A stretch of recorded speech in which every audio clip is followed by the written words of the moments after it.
క్రైస్తవునికి శ్రమలు కొద్ది కాలమా, జీవితకాలమా?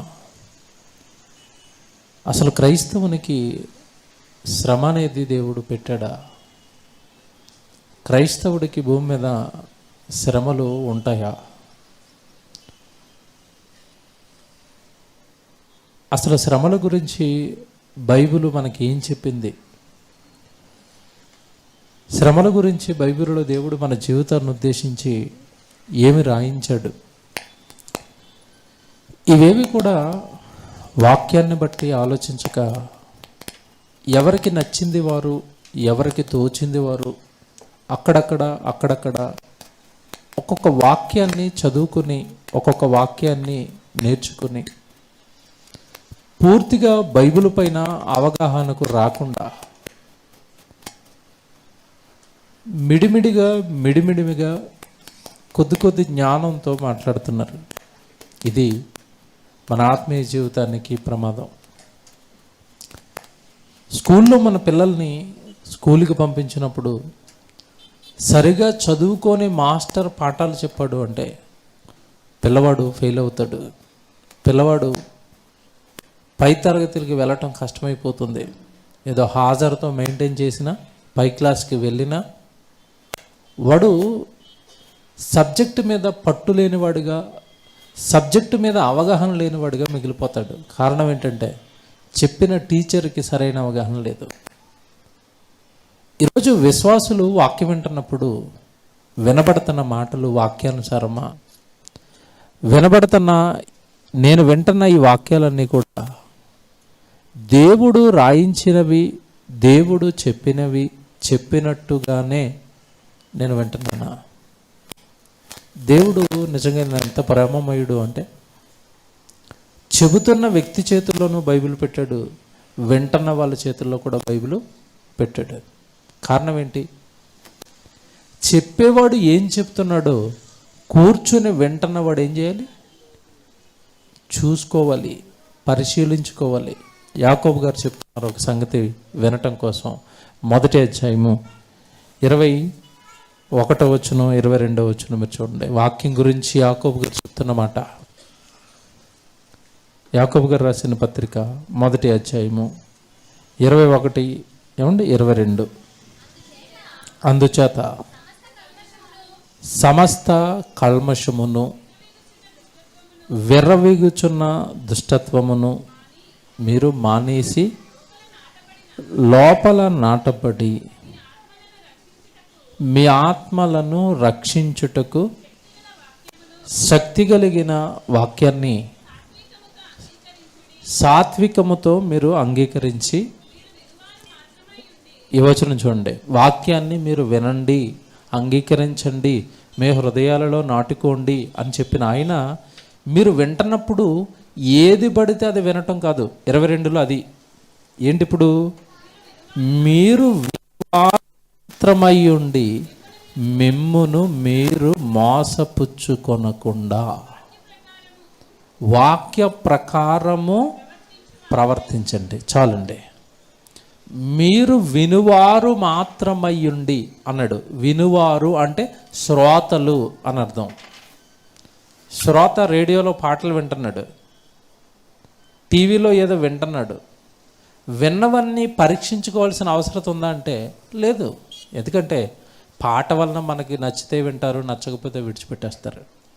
చూస్తున్నది, టీవీలో వినబడుతున్నది నచ్చితే వింటారు, నచ్చకపోతే విడిచిపెట్టేస్తారు. కానీ జాగ్రత్తగా వినండి, క్రైస్తవుడు వాక్యం విషయంలో కూడా అలాగే ఆలోచిస్తున్నాడు. ఏదైనా గుడే కదా, ఏదైనా వాక్యమే కదా, ఎక్కడైనా చర్చే కదా, ఎవరు చెప్పినా దేవుడు మాటలే కదా. కాదండి. మొదటి ప్రసంగంలో విన్నారు మీరు. దేవుడు బైబిల్లో ఉన్నది ఉన్నట్టుగా తన పిల్లలకి చెప్పాలని ప్రయత్నిస్తుంటే దెయ్యం తన సేవకుల్ని, బోధకుల్ని దింపి లేనిది ఉన్నట్టుగా మనుషులకు కనబడేటట్టుగా, మనుషులను మెప్పించే బోధ, మనుషుల మనసులకు నచ్చే తీపి మాటలతో కలిసిన బోధ చేస్తూ మనుషులను చెడగొడుతుంది. అందుకే ఇక్కడ అంటున్నాడు, మీరు వినువారు మాత్రమై ఉండి, వినేవాళ్ళు మాత్రంగానే ఉండిపోయి ఆ బైబిల్లో ఏముందో మీరు చూసుకోకుండా మిమ్మును మీరేం చేసొద్దు అంటున్నాడు. అంటే విని విడిచిపెడితే మోసపోతామా? విన్నది కరెక్టో కాదో అని మనం తేల్చుకోలేకపోతే మోసపోతామా? మోసపోతాం. యోహాను సువార్త లేదంటే మార్కు సువార్త 4వ అధ్యాయము 24వ వచనం చూడండి. దేవుడు ఎంత బాగా మాట్లాడుతున్నాడు చూడండి. యేసుప్రభు అండి సాక్షాత్ ఈ మాట చెప్పింది. ఏమండి అందరు తీసుకున్నారా? మార్కు సువార్త 4వ అధ్యాయము 24వ వచనం. మరియు ఆయన మీరేమి వింటున్నారో జాగ్రత్తగా ఎక్కడ చూడాలి? ఎక్కడ చూసుకోవాలి? చూసుకోవడానికి నీ దగ్గర ఏముంది? బైబిల్ ఉంది. మీరేమి వింటున్నారో జాగ్రత్తగా చూచుకొనండి. వింటున్నది చూసుకోండి, వింటున్నది చూసుకోండి. దేవుడు వింటున్నది చూస్తున్నారా? అసలు కొంతమంది భక్తులు ఏంటంటే అసలు బైబిలే తయారు గుడికి, ఇంకెక్కడ చూస్తారు? నీకు దేవుడి మాట వినబడుతున్నప్పుడు ఇతడు చెబుతున్నది బైబిల్లో ఉందా? బైబిల్లో ఉన్నవే చెబుతున్నాడా? మీరు ఇందాక మాట విన్నారు, మీ దుఃఖ దినములు ఏమైపోతాయి? సమాప్తం అనగానే ఆ మాట మనకి ఎలాగుంది చెప్పండి? అమ్మయ్య యేసు దగ్గరికి తగిలితే మనకేం లేవుక, దుఃఖం లేదు, కష్టం లేదు, కన్నీరు లేదు, అన్నీ సంతోషాలే, అన్నీ ఆనందాలే. ఈ బోధ ఎలాగుంది మన చెవులకి? ఎలాగుంది? హ్యాపీగా. నిజమే, ప్రభు దగ్గరికి వెళ్ళిపోతే ఏముండవంట. ఏమి ఉండకపోవటం ఏంటి? అపోస్తులు హ్యాపీగా ఉన్నారా ప్రభువుని వెనకాల వెళ్ళి? యేసుప్రభు హ్యాపీగా ఉన్నాడా? యేసుప్రభుని కన్న తల్లి మరియా హ్యాపీగా ఉందా? కష్టపడ్డారా? వీళ్ళంతా కష్టపడ్డారు. చివరిలో వచ్చిన పౌలు గారు హ్యాపీగా ఉన్నాడా? కష్టపడ్డా? కష్టపడ్డాడు. ప్రభువు కష్టపడి, ప్రభువును కన్న తల్లి కష్టపడి, ప్రభువుకు తర్వాత పుట్టిన తమ్ముళ్ళు కష్టపడి, ప్రభువును వెంబడించిన శిష్యులు కష్టపడి, ప్రభువును వెంబడించిన శిష్యులు తయారు చేసిన శిష్యులు కష్టపడి, బైబిల్ అంతా కొత్త నిబంధన అంతా కష్టము, శ్రమలు, దుఃఖాలు, వేదనలు, కష్టాలు కనబడుతుంటే అసలు క్రైస్తవుడికి శ్రమలే లేవని చెబుతున్నవాడు దేవుని బోధకుడా? మీరు ఆలోచించాలి. నేను వింటున్నది నిజమేనా? మీరేమి వినుచున్నారో జాగ్రత్తగా చూసుకోండి. చూసుకుంటున్నారా? ఎప్పుడైనా మత్తయి సువార్త చదివినప్పుడు ఏమన్నాడు యేసు ప్రభు? నీతి నిమిత్తం హింసింపబడేవారు ధన్యులు. మత్తయి సువార్త 5వ అధ్యాయము. అంటే నీతి నిమిత్తం మీకు ఏమొస్తాయి? హింసలు, శ్రమలు, కష్టాలు. అప్పుడు మీరు బాధపడకండి, సంతోషించండి, ఆనందించండి, గెంతులు వేయండి అని ప్రభు చెప్తుంటే అసలు ప్రభు దగ్గరకు వస్తే హింసలే లేవు, కష్టాలు లేవు, శ్రమలు లేవు అనేది ఏ బోధ? బాగా ఆలోచించుకోండి. నేను టైటిల్ వేశాం కదండి. ఏంటి టైటిల్? క్రైస్తవునికి శ్రమలు కొద్ది కాలమా, జీవిత కాలమా? ఎందుకు వేసాను తెలుసండి? ఇది బాగా వినండి, నా వైపు చూడండి అందరూ.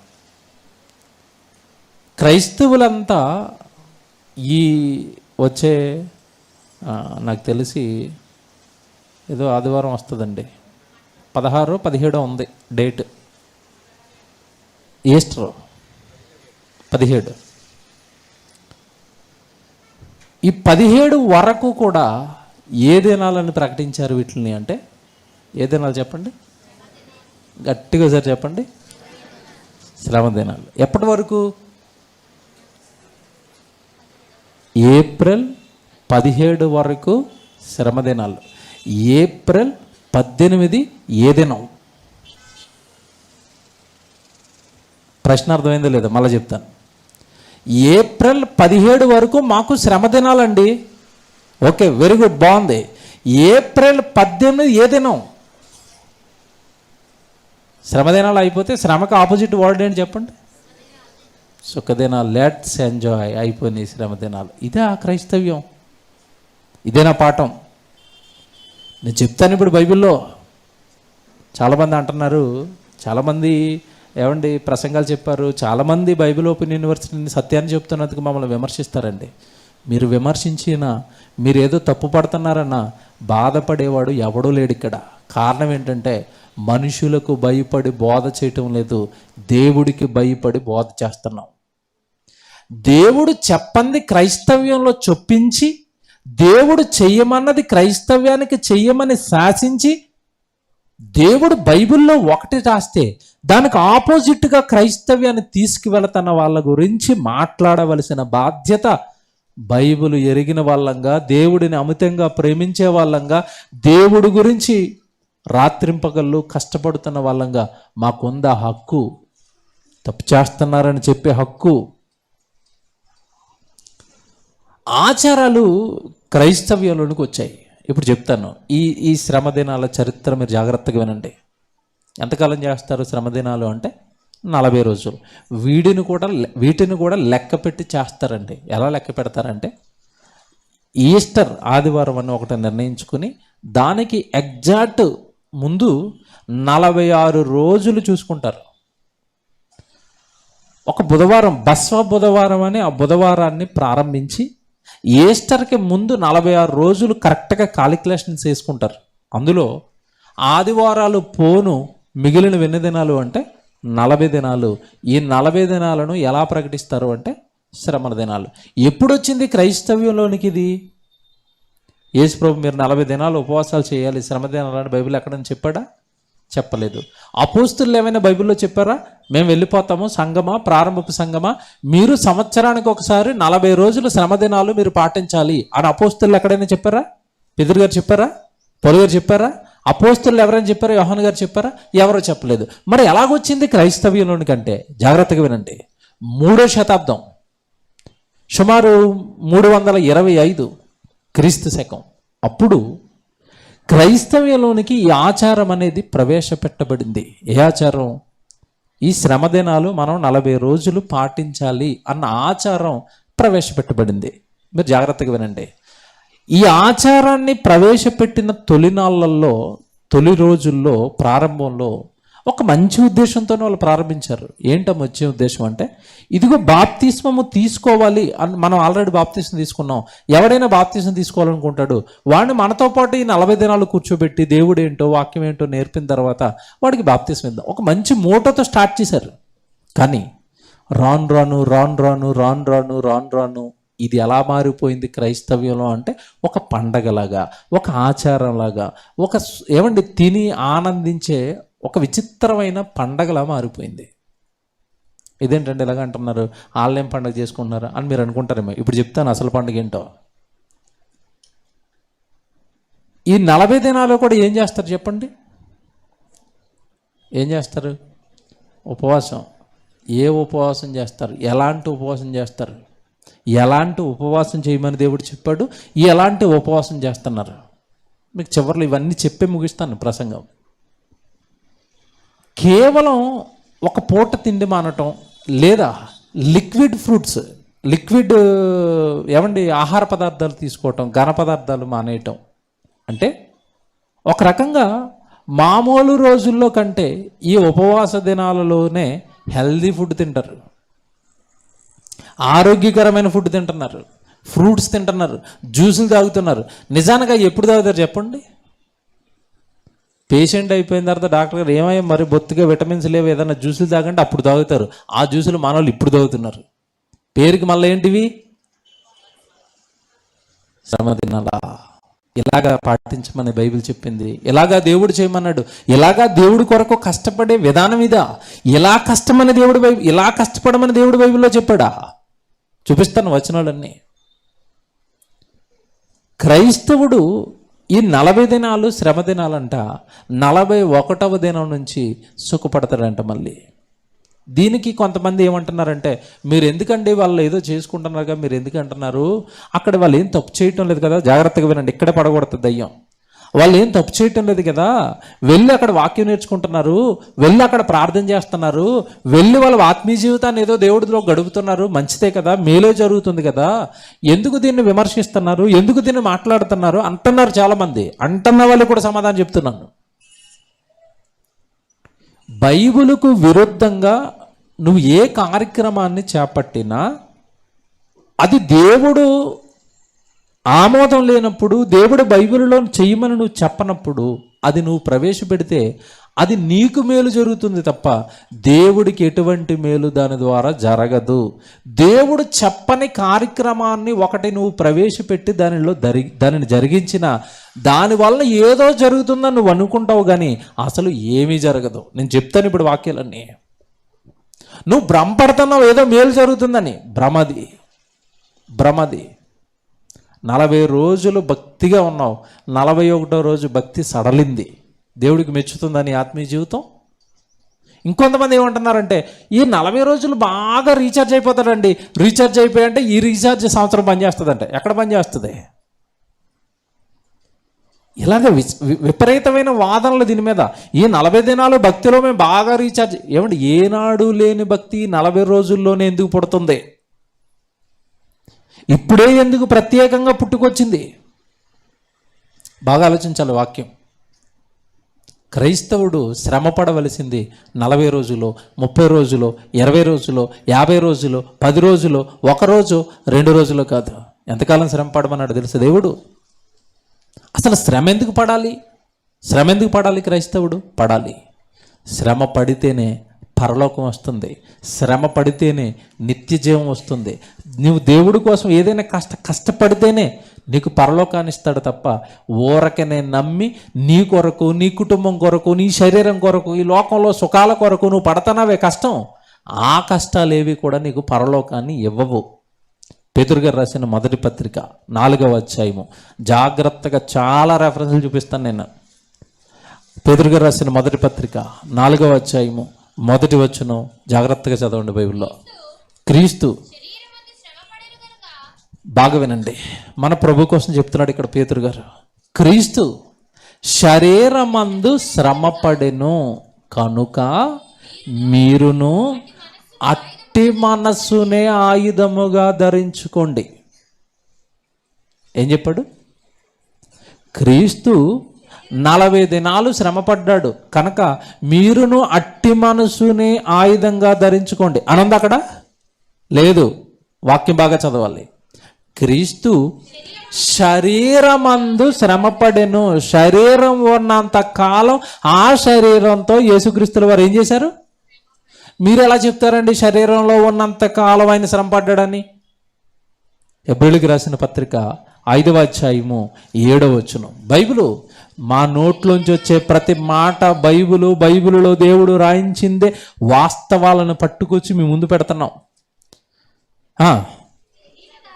శరీరధారి అయి ఉన్న దినములలో మహారోదనతోనూ కన్నీళ్లతోనూ తనను మరణము నుండి రక్షింపగలవానికి యాచనలు ప్రార్థనలు చేసినందున యేసుక్రీస్తుల వారు అంగీకరింపబడ్డాడు. ఏమంటే ఈ ప్రార్థనలు, యాచనలు, శ్రమలు, కష్టాలు, కన్నీళ్లు, వేదనలు యేసుక్రీస్తుల వారు ఎంతకాలం పడ్డారంట? అక్కడ ఎంతకాలం అంట? శరీరధారి అయి ఉన్న దినములలో, శరీరాన్ని ధరించుకొని ఉన్న దినాలన్నీ కూడా ఆయన ఏం చేశాడు అంటే కష్టపడ్డాడు, కన్నీళ్లు కార్చాడు పరలోకంలో ఉన్న కన్నతండ్రి కోసం. ఇప్పుడు అక్కడికి రండి, ఏమంటున్నాడు పేతురు గారు? క్రీస్తు శరీరమందు శ్రమపడెను. ఎంతకాలం పడ్డాడు శరీరంలో శ్రమ? క్రీస్తు మన ప్రభువు శరీరంతో ఉన్నంత కాలం. ఇప్పుడు మనల్ని ఏం చేయమంటున్నాడు? సంవత్సరానికి ఒక రోజు 40 దినాలు శ్రమ పడండి, మిగతా రోజులు హ్యాపీగా ఉండండి అంటున్నాడా? క్రీస్తు శరీరమందు శ్రమపడెను గనుక మీరు కూడా అదే మనసు. అంటే అర్థం ఏంటి? మీరు శరీరములో ఉన్నంత కాలము కూడా మీరు కూడా శ్రమ పడాలన్న మనసును కలిగి ఉండండి. మీకు అర్థమైంది? ఇంకో మాట చూపిస్తాను, ఇంకా బాగా అర్థమవుతుంది. లూకా సువార్త యేసుప్రభు చెప్తున్నాడు 9వ అధ్యాయము 22 చూద్దాం. లూకా సువార్త 9వ అధ్యాయము, లూకా సువార్త 9వ అధ్యాయము 22వ వచనం. మనుష్య కుమారుడు బహుశ్రమలు పొంది పెద్దల చేతను, ప్రధాన యాజకుల చేతను, శాస్త్రుల చేతను విసర్జింపబడి చంపబడి 3వ దినమున లేచుట అగత్యమని చెప్పెను. 23. మరియు ఆయన అందరితో ఇట్లనెను, ఏమండి, ఇగో నన్ను కొడతారు, నన్ను సిలువకేస్తారు, నన్ను చంపేస్తారు, నాకు భయంకరమైన హింసలు. ఏమండి, ఇవన్నీ చెప్పిన తర్వాత అంటున్నాడు, మరియు ఆయన అందరితో ఇట్లా, నాకు ఇలా జరుగుతుంది, మీరు అందరూ ఒక మాటేనండి. ఇప్పుడు ఏమనాలి? ఇప్పుడు ఎవడైనను నన్ను వెంబడింపగోరిన ఎడల్లా, మీరు క్రీస్తుకి ఫాలోవర్సా? వెంబడింపగోరటం అంటే ఏంటి? మేము యేసుప్రభుని ఫాలో అవుతున్నామండి, యేసుప్రభుని విశ్వసించామండి, యేసుప్రభుని నమ్మేమండి, యేసుప్రభుని మేము ధరించుకున్నామండి, మేము క్రైస్తవులమండి. Very good. ఇక్కడ చూడండి ఎంత బాగుందో. మీరు ఆయనను వెంబడింపగోరిన ఎడల తన్ను తాను ఉపేక్షించుకొని అంటే అర్థం ఏంటి? నిన్ను నువ్వు తగ్గించుకో అని అర్థం. సన్నిధిలోకి వచ్చిన తర్వాత నేను కలెక్టర్ని, నేను యాక్టర్ని, నేను డాక్టర్ని, కాళ్ళు ఎగరేస్తానంటే కుదరదు. సంఘంలో క్రీస్తులోనికి వచ్చిన తర్వాత ఎవడైనా సరే వాడు తను తాను ఏం చేయాలి? తగ్గించుకో. ఎంత బాగుంటుంది. బైబిల్ అర్థమైతే భలే ఉంటుందండి. బైబిల్ అర్థం కాక జరుగుతున్న ప్రాబ్లమ్స్ ఇవన్నీ. వాడు తను తాను తగ్గించుకొని, నెక్స్ట్ చూడండి ఏముంది అక్కడ, ఉపేక్షించుకొని ప్రతిదినము తన సిలువని ఎత్తుకొని నన్ను వెంబడించాలి. విన్నారా ఇది ఎప్పుడైనా? పోనీ బైబిల్లో ఉందని తెలుసా? సిలువ ఎప్పుడు ఎత్తుకోవాలంట? గుడ్ ఫ్రైడేకి సిలువ వేసుకొని రోడ్ల మీద తిరగండి అన్నడా? ఎప్పుడు ఎత్తుకోవాలంటే సిలువ? ప్రతిదినము. అండర్లైన్ చేసుకోండి, ఆ పదాన్ని అండర్లైన్ చేసి మీకు దయచేసి చెప్తున్నాను.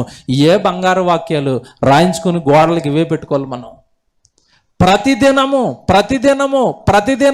ఈస్టర్కి, భస్మ బుధవారానికి, క్రిస్మస్కి, జనవరి 1కి, డిసెంబర్ 31కి. ఇప్పుడు కాదు భక్తి, ఇప్పుడు కాదు దేవుడి పని, ఇప్పుడు కాదు శ్రమలు, ఇప్పుడు కాదు హింసలు. ఎప్పుడంట?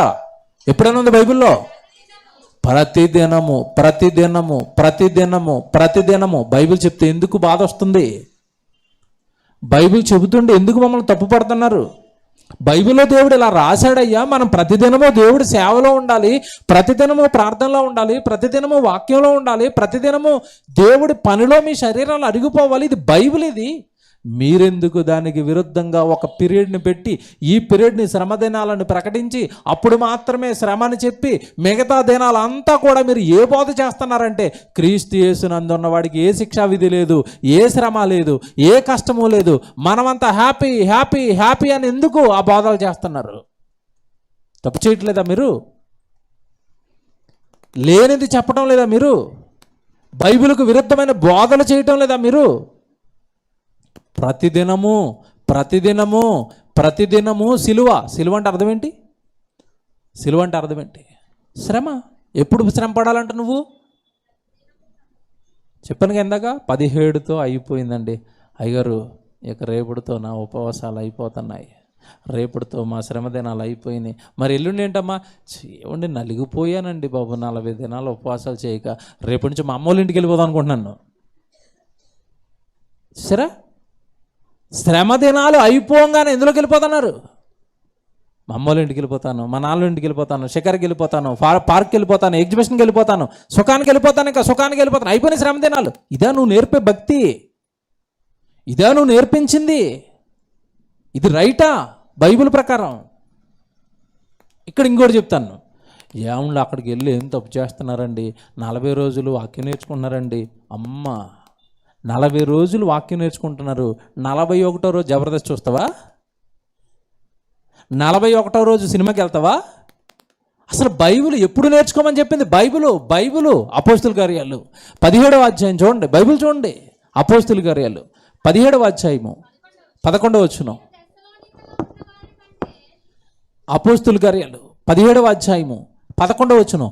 వీరు తెస్సలోనికలో ఉన్న వారి కంటే గనులై ఉండిరు గనుక ఆసక్తితో దేని మీద ఉంది వీళ్ళకి ఆసక్తి? వాక్యం పైన. ఆసక్తితో వాక్యమును అంగీకరించి పౌలును శీలను చెప్పిన సంగతులు ఎవరైనా కానివ్వండి, స్పీకరు, ఆ స్పీకర్ చెప్తున్న సంగతులు బైబిలులో ఉన్నవో లేవో అని ప్రతిదినము లేఖనాలను ఏం చేశారంట? ఎప్పుడు చేశారు లేఖనాల పరిశోధనలు? మనం ఎప్పుడు చేస్తాం చెప్పండి? వాళ్ళేమో 40 దినాల్లో, మనమేమో హాలిడేస్కి. అంతేనా? ఈరోజు ఏమని పెట్టాం లేఖనాల పరిశోధన సదస్సు? ఉగాది సెలవు కనుక వచ్చారు. మీరు ఎప్పుడు వస్తున్నారు చెప్పండి? ప్రతిదినం మీరు అడగవచ్చు, ప్రతిదినం మరి ఏమంటే బైబిల్ని పరిశోధించమంది, మరి మీరు పెడుతున్నారంటే మేము పెడుతున్నాం. ఏ రోజు ఖాళీ లేదు మా దగ్గర. అనౌన్స్మెంట్లు అవే. సోమవారం మియాపూరు, మంగళవారం మెహదీపట్నం, బుధవారం యూత్ మీటింగు, గురువారం ఎల్లంబండ, శుక్రవారం స్త్రీల సమాజం, శనివారం లైవ్ వస్తుంది. ఎక్కడ ఖాళీ ఉంది చెప్పండి? మేము ఏం చేస్తున్నాం? ఒట్టి నోటి మాటలు ఏం చెప్పట్లేదు మేము ఇక్కడ. ప్రతిదినము లేఖనాలను పరిశోధించండి. ప్రతిదినము బైబిల్ తరగతి పెట్టాం మేము. చెబుతున్నాం, చెప్తున్నాం మేము. వాళ్ళు పౌలు, శీల ప్రసంగికులు, పెద్ద పెద్ద ప్రసంగికులు వాక్యం చెప్తుంటే ఆ బాబు పెద్ద స్పీకర్ అండి, కోట్ వేసాడండి, సూట్ వేసాడండి, ఆయన ఏం చెప్పినా ఏమంటే చెవులు అలా పెట్టేసి బైబిల్ చూడండి కుదరదు. పౌలు, శీల సామాన్యుల అప్పటికాల ఏమంటే వాళ్ళ నడానికి కట్టుకున్న గుడ్డ పట్టుకెళ్తుంటే చాలు పౌలుది ఏమైపోతుంది అక్కడ ఆ రోజు? స్వస్థత. అంత పవర్ఫుల్గా పౌలు గారు స్వస్థతలు చేస్తుంటే నువ్వు ఎవరివైనా కావచ్చయ్యా, నువ్వు చెప్పేవి ఎక్కడ ఉండాలి? ఏమంటే అలాగా క్రైస్తవుడికి అంత స్పృహ బైబిల్ పైన ఉందా? వాక్యం పైన ఉందా?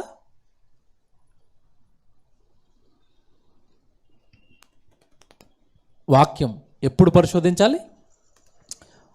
ప్రతిదినము. సిలువ ఎప్పుడు వేసుకోవాలి? ప్రతిదినము. ఇంకోటి చెప్పనా, ఇప్పుడు బోధ ఎప్పుడు చేయాలి? అపోస్తుల కార్యాలు, అదే సంఘం స్టార్ట్ అయింది 5వ అధ్యాయానికి రండి. అపోస్తుల కార్యాలు 5వ అధ్యాయం 42 చూడండి. అపోస్తుల కార్యాలు 5వ అధ్యాయము ఏమంటే 42 వచనం. ప్రతిదినము లేఖనాలను పరిశోధించండి అన్నాడు. ప్రతిదినము లేఖనాలను పరిశోధన సదస్సులు పెడుతున్నారు అపోస్తులు. 42. ప్రతిదినము దేవాలయములో ఇంటింటను మానక బోధించుచు యేసే క్రీస్తని ప్రకటిస్తున్నారు. ఎప్పుడు ఎప్పుడు ఎప్పుడు అని ఉంది అక్కడ? ప్రతిదినము ప్రతిదినము ప్రతిదినము ప్రతిదినము. ప్రతి చోట మీకు ఏం కనబడుతుంది? ప్రతిదినము. ప్రతిరోజు చేయాలి ప్రార్థన, ప్రతిరోజు నేర్చుకోవాలి పరిశోధన, వాక్యం ప్రతిరోజు చేయాలి, బోధ ప్రతిరోజు ఎత్తుకోవాలి. సిలువ ఎలాగున్నాయి వాక్యాలు, ఎలాగుంది బైబిలు, ఏం చేస్తున్నాం ఈరోజు, ఎలా జరిగిస్తున్నాం ఈరోజు? బైబిల్కు సరిపోతుందా మనం మాట్లాడుకునేది? క్రైస్తవ్యంలో మనం ప్రవేశపెట్టినవి ఏవైనా కూడా బైబిల్కు సరిపోతున్నాయా? బైబిల్లో దేవుడు రాయించినవే చేస్తున్నామా? ఇంకోటి చెప్తాను ఇక్కడ మీకు, అసలు పాయింట్కి వస్తున్నాను. మనస్ఫూర్తిగా ఎవరైనా లైవ్లో ప్రసంగం వింటున్నా, ఇక్కడ కూర్చున్న మీలో ఎవరైనా కొత్త వాళ్ళు వచ్చారు, మీరు మనస్ఫూర్తిగా ఆలోచించండి. ఈ 40 దినాలు ఉపవాస ప్రార్థనలు ఎందుకు పెట్టారు అంటే, ఏంటి బైబిల్లో మీకు బేస్ అని అడిగారు అనుకోండి, ఏం చెప్తారు చెప్పండి? వాళ్ళు యేసు ప్రభు 40 దినాలు ఉపవాసం చేశాడు. ఒకటి ఆనిముత్యం దొరికింది. 2 ఇంకా గట్టిగా అడిగామనుకోండి, కాస్త బైబిల్ చదివిన ఆయన అయితే అంటాడు, మోషే 40 దినాలు పాత నిబంధనలో ఉపవాసం చేయలేదా బిడ్డ అన్నాడు అనుకోండి, అయిపోయింది. ఒక యేసు ప్రభు దొరికాడు 40 దినాలు చేసినట్టు. రెండోది ఎవరు దొరికారు? మోషే. Very good. వాళ్ళు చేశారు కనుక మీరేం చేస్తారు? చేస్తారు. బాగా నిలబడాలి నా మాట మీద. వాళ్ళు చేశారు కనుక మీరు చేస్తారు. Very good. యేసు ప్రభు పెళ్లి చేసుకోలేదు, ఇప్పుడు ఆయన చేసినవన్నీ చేస్తానంటున్నారండి. యేసు ప్రభు ఏం చేయలేదు? మీరు ఎందుకు పెళ్లి చేసుకున్నారు? యేసు ప్రభు సిలువ వేయించుకున్నాడు, మేము మేకులు అట్టుకుని వస్తున్నాం. ఎంతమంది రెడీ?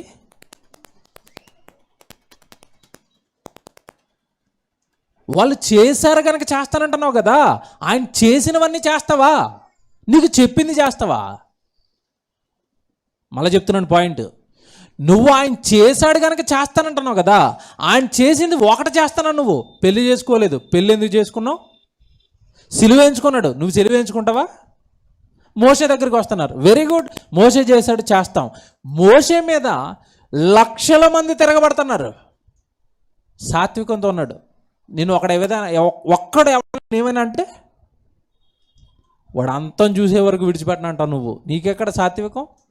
ఎక్కడ మోషే, ఎక్కడ యేసు ప్రభు, ఎక్కడ మీ జీవితాలు? వాళ్ళు చేసినవి చేస్తారా? వాళ్ళు చేసినట్టుగా చేయగలరా? పోనీ వాళ్ళు చేసిన ఉపవాసాలు చేస్తున్నారా? వాళ్ళు ఎలా చేశారు ఉపవాసాలు? వాళ్ళు ఎందుకు చేశారు ఉపవాసాలు? వాళ్ళు ఉపవాసం చేస్తున్నామని చెప్తున్నారేంటి? అసలు వాళ్ళ ఉపవాసం దేంట్లో వచ్చింది అంటే దేవుడి పనిలో భాగంగా ఉపవాసం వచ్చింది తప్ప పర్టికులర్గా వాళ్ళు కావాలని ఉపవాసాలు పెట్టుకోలేదు. మళ్ళీ చెప్తాను, జాగ్రత్తగా వినండి, ఇదే తెలియట్లేదు క్రైస్తవులకి. మేము ఒక డేట్ మెన్షన్ చేసుకుని ఈ డేట్లో మేము ఉపవాసం ఉంటామని పెట్టుకోలేదు. వాళ్ళు పనిలో భాగంగా ఉపవాసాలు వచ్చాయి. ఏ పనిలో భాగంగా? దేవుని పనిలో భాగంగా ఉపవాసం వచ్చింది. ఉదాహరణకి మోషే గారికి ఎందుకు వచ్చింది? ఎక్కడ చేశాడు ఉపవాసం? అయినా హ్యాపీగా ఇంట్లో కూర్చొని, అమ్మ జ్యూస్ చేసే, నేను మధ్యాహ్నం 4 గంటల వరకు ఏం తినను, 4 అయిపోయిన తర్వాత జ్యూస్ లోపలేసేస్తానని చేశాడు మోషే గారు. ఎక్కడ చేశాడు ఉపవాసం?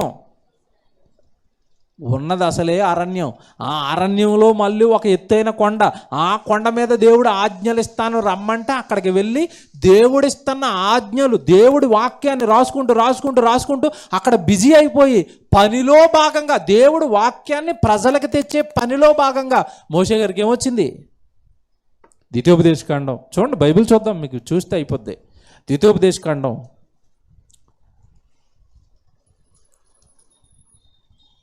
9వ అధ్యాయం చూడండి, 9వ వచనం చూడండి.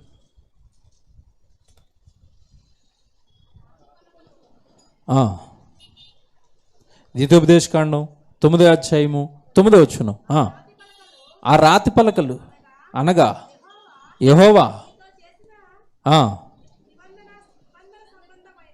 నిబంధన సంబంధమైన పలకలను తీసుకొనుటకు నేను కొండ ఎక్కినప్పుడు ఏమనేసాడంట? 2 ఉన్నాయి అక్కడ, చెప్పాలి ఏమున్నాయో. అన్నము పానము అంటే అర్థం ఏంటి చెప్పండి? ఘన పదార్థము, ద్రవ పదార్థము. మోసే చేసిన ఉపవాసం చేస్తానంటున్నా, నువ్వు ఘనం మానేసావు, ద్రవం ఎందుకు మానలేదు? అది నా ప్రశ్న. చూడండి, మళ్ళా చూడండి, వాక్యంలో ఉందో లేదో చూసుకోండి మీరు. అన్నము పానములు మాని ఆ కొండ మీద 40 పగళ్ళు. ఇది ఎంతకాలం ఉన్నాడు? 40 పగళ్ళు 40 రాత్రులు. ఏం తీసుకోలే చెప్పండి? అన్నము పానము అంటే ఘన పదార్థం లేదు, ద్రవ పదార్థం లేదు, నో ఫుడ్, టోటల్ క్లోజ్. ఎవరు చేస్తారు ఉపవాసం? రమ్మనండి. ఇప్పుడు రాత్రి పగలు కూడా ఏం తీసుకోలేదు. మనం 4-5 సరికి ఇళ్ళగంట ఉంటాయి చేతులు, అమ్మ జ్యూస్ అంటున్నాడు ఈయన. ఓ పూట టిఫిన్ మానేసి ఏ ఉపవాసాలు? ఎవరిని మెప్పించడానికి ఉపవాసాలు? ఎవరిని మార్కులు ఎంచుకోవడానికి నీ ఉపవాసాలు? ఎవరిని మెప్పిద్దామని చేస్తున్నావు? దేవుడు మెచ్చుకుంటాడా? దేవుడు చెప్పిన ఉపవాసం అదా? దేవుడు అలా చేయమన్నాడా? మోసే చేస్తున్నాడు అన్నప్పుడు మోసే చేసినట్టుగా నేను చేస్తున్నావా?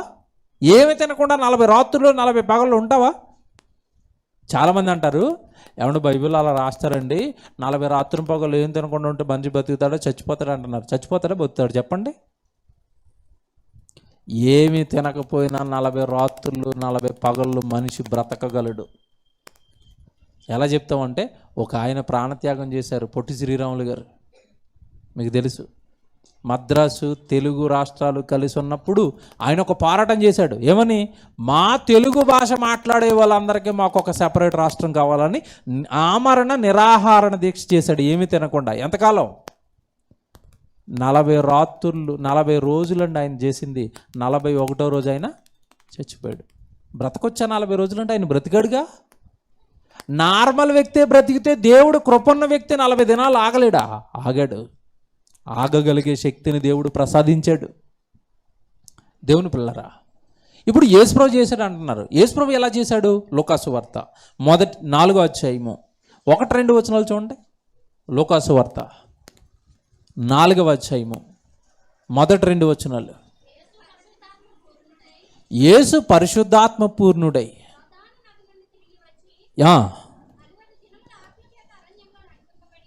40 దినములు, ఈయన కూడా ఎంతకాలం? 40 దినాలు అపవాది చేత శోధింపబడుచుండెను. ఆ దినములలో ఆయన ఏమియో తినలేదన్నాడా? అప్పుడప్పుడు ఫ్రూట్స్ లిక్విడ్స్ వేసాడా? ఆ దినములు 40 దినాలు, ఆ దినములలో ఆయన ఏమియో తినలేదు. ఏమి తినకుండా ఉపవాసం చేశాడు. ఈయన ఎందుకు చేశాడు ఉపవాసం? ఈయన ఉపవాసానికి ఒక పర్పస్ ఉంది. ఏంటంటే ఆయన అతి భయంకరమైన ఏ మానవుడు చేయలేని మహా త్యాగానికి సిద్ధపడుతున్నాడు. ఏంటా త్యాగం అంటే శరీరం అంతా కూడా దున్నైపోతున్నారు కొరడాలతో, సిలువ వేయబోతున్నారు, మేకులు వేయబోతున్నారు, చేతులకి మేకులు వేయబోతున్నారు, కాళ్ళకి. ఆ శ్రమని శరీరం తట్టుకోవాలి అంటే ముందుగానే దీనికి ఏం అలవాటు చేయాలంటే శ్రమ అలవాటు చేయాలి, కష్టాన్ని అలవాటు చేయాలి. కనుక యేసుక్రీస్తుల వారు సిలువ యాగానికి ముందు శ్రమ అలవాటు చేస్తున్నాడు, కష్టాన్ని అలవాటు చేస్తున్నాడు. పనిలో భాగంగా వీళ్ళ చేస్తున్న ఉపవాసాలలో వీళ్ళ స్వప్రయోజనాలు ఏమీ లేవు. మళ్ళీ చెప్తున్నాను, యేసుప్రభు చేసిన ఉపవాసంలో యేసుప్రభు స్వప్రయోజనం ఏమీ లేదు, మన కోసం చేశాడు. అక్కడ మోషే గారు చేస్తున్న ఉపవాసంలో మోషే గారి యొక్క స్వప్రయోజనం ఏమీ లేదు. కిందనున్న పిల్లలకి వాక్యం తేడానికి ఉపవాసం చేస్తున్నాడు. పనిలో భాగంగా రావాలి ఉపవాసం.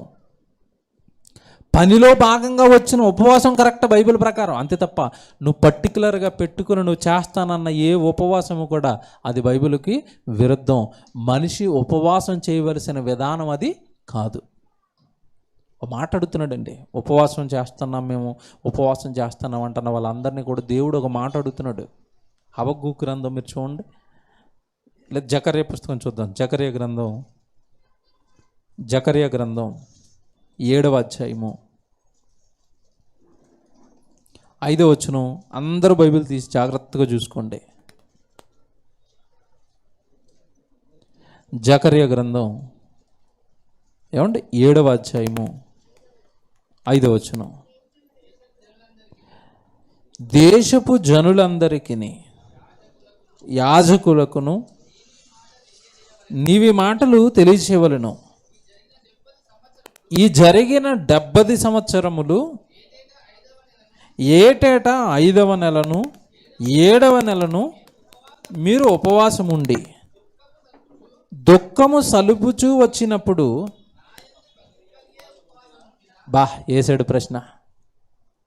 మీరు 70 సంవత్సరాల నుంచి ఉపవాసం చేస్తున్నారు కదా, ఏటేటా మీరు ఏవో డేలు పెట్టుకున్నారు, దినాలు పెట్టుకున్నారు, సంవత్సరానికి ఒకసారి అని మీరు దినాలు నియమించుకున్నారు, ఆ దినాల్లో మీరు ఉపవాసం చేస్తున్నారు. Very good.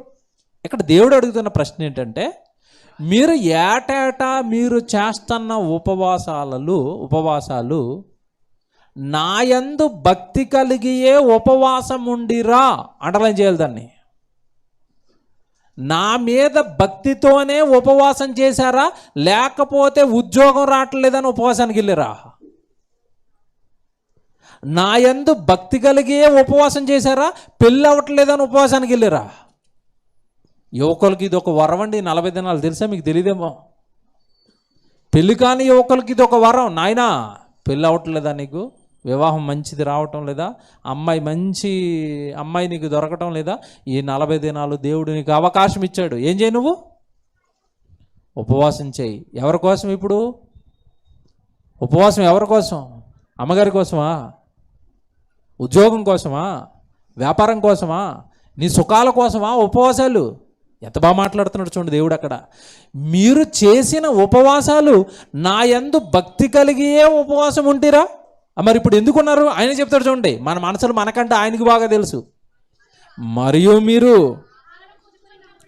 ఆహారం పుచ్చుకున్నప్పుడు స్వప్రయోజనమునకే కదా పుచ్చుకొంటిరి. మీరు పానము చేసినప్పుడు స్వప్రయోజనమునకే కదా పానము చేసితిరి. మీరు ఉపవాసం చేసిన స్వప్రయోజనమే, పానం చేసిన స్వప్రయోజనమే, తిండి తిన్న స్వప్రయోజనమే, తినకపోయినా స్వప్రయోజనమే. టోటల్గా మీరు ఏం చేసినా దేనికోసం చేస్తున్నారు? అంటే అర్థమేంటి చెప్పండి? స్వంత ప్రయోజనాల కోసం. మీరు చేస్తున్న ఉపవాసం కూడా మీ సొంత ప్రయోజనాల కోసం ఉపవాసం చేస్తున్నారా? అంటే నా మీద నాకేదో చేద్దామని కదా, నా మీద భక్తితో కదా, నా కోసం కాదు కదా మీరు చేస్తున్న ఉపవాసం. తేలిపోరండి? ఈ ఉపవాసం తేలిపోదా? ఈ బోధలు తేలిపోవా? ఈ వాక్యాన్ని ముందు పెట్టి అడుగుతున్నాం. స్వప్రయోజనాల కోసం మీరు ఉపవాసాలు చెయ్యండి అని మీరు వాళ్ళని నిడుతున్న వైరం వాక్యానికి విరుద్ధం కాదా?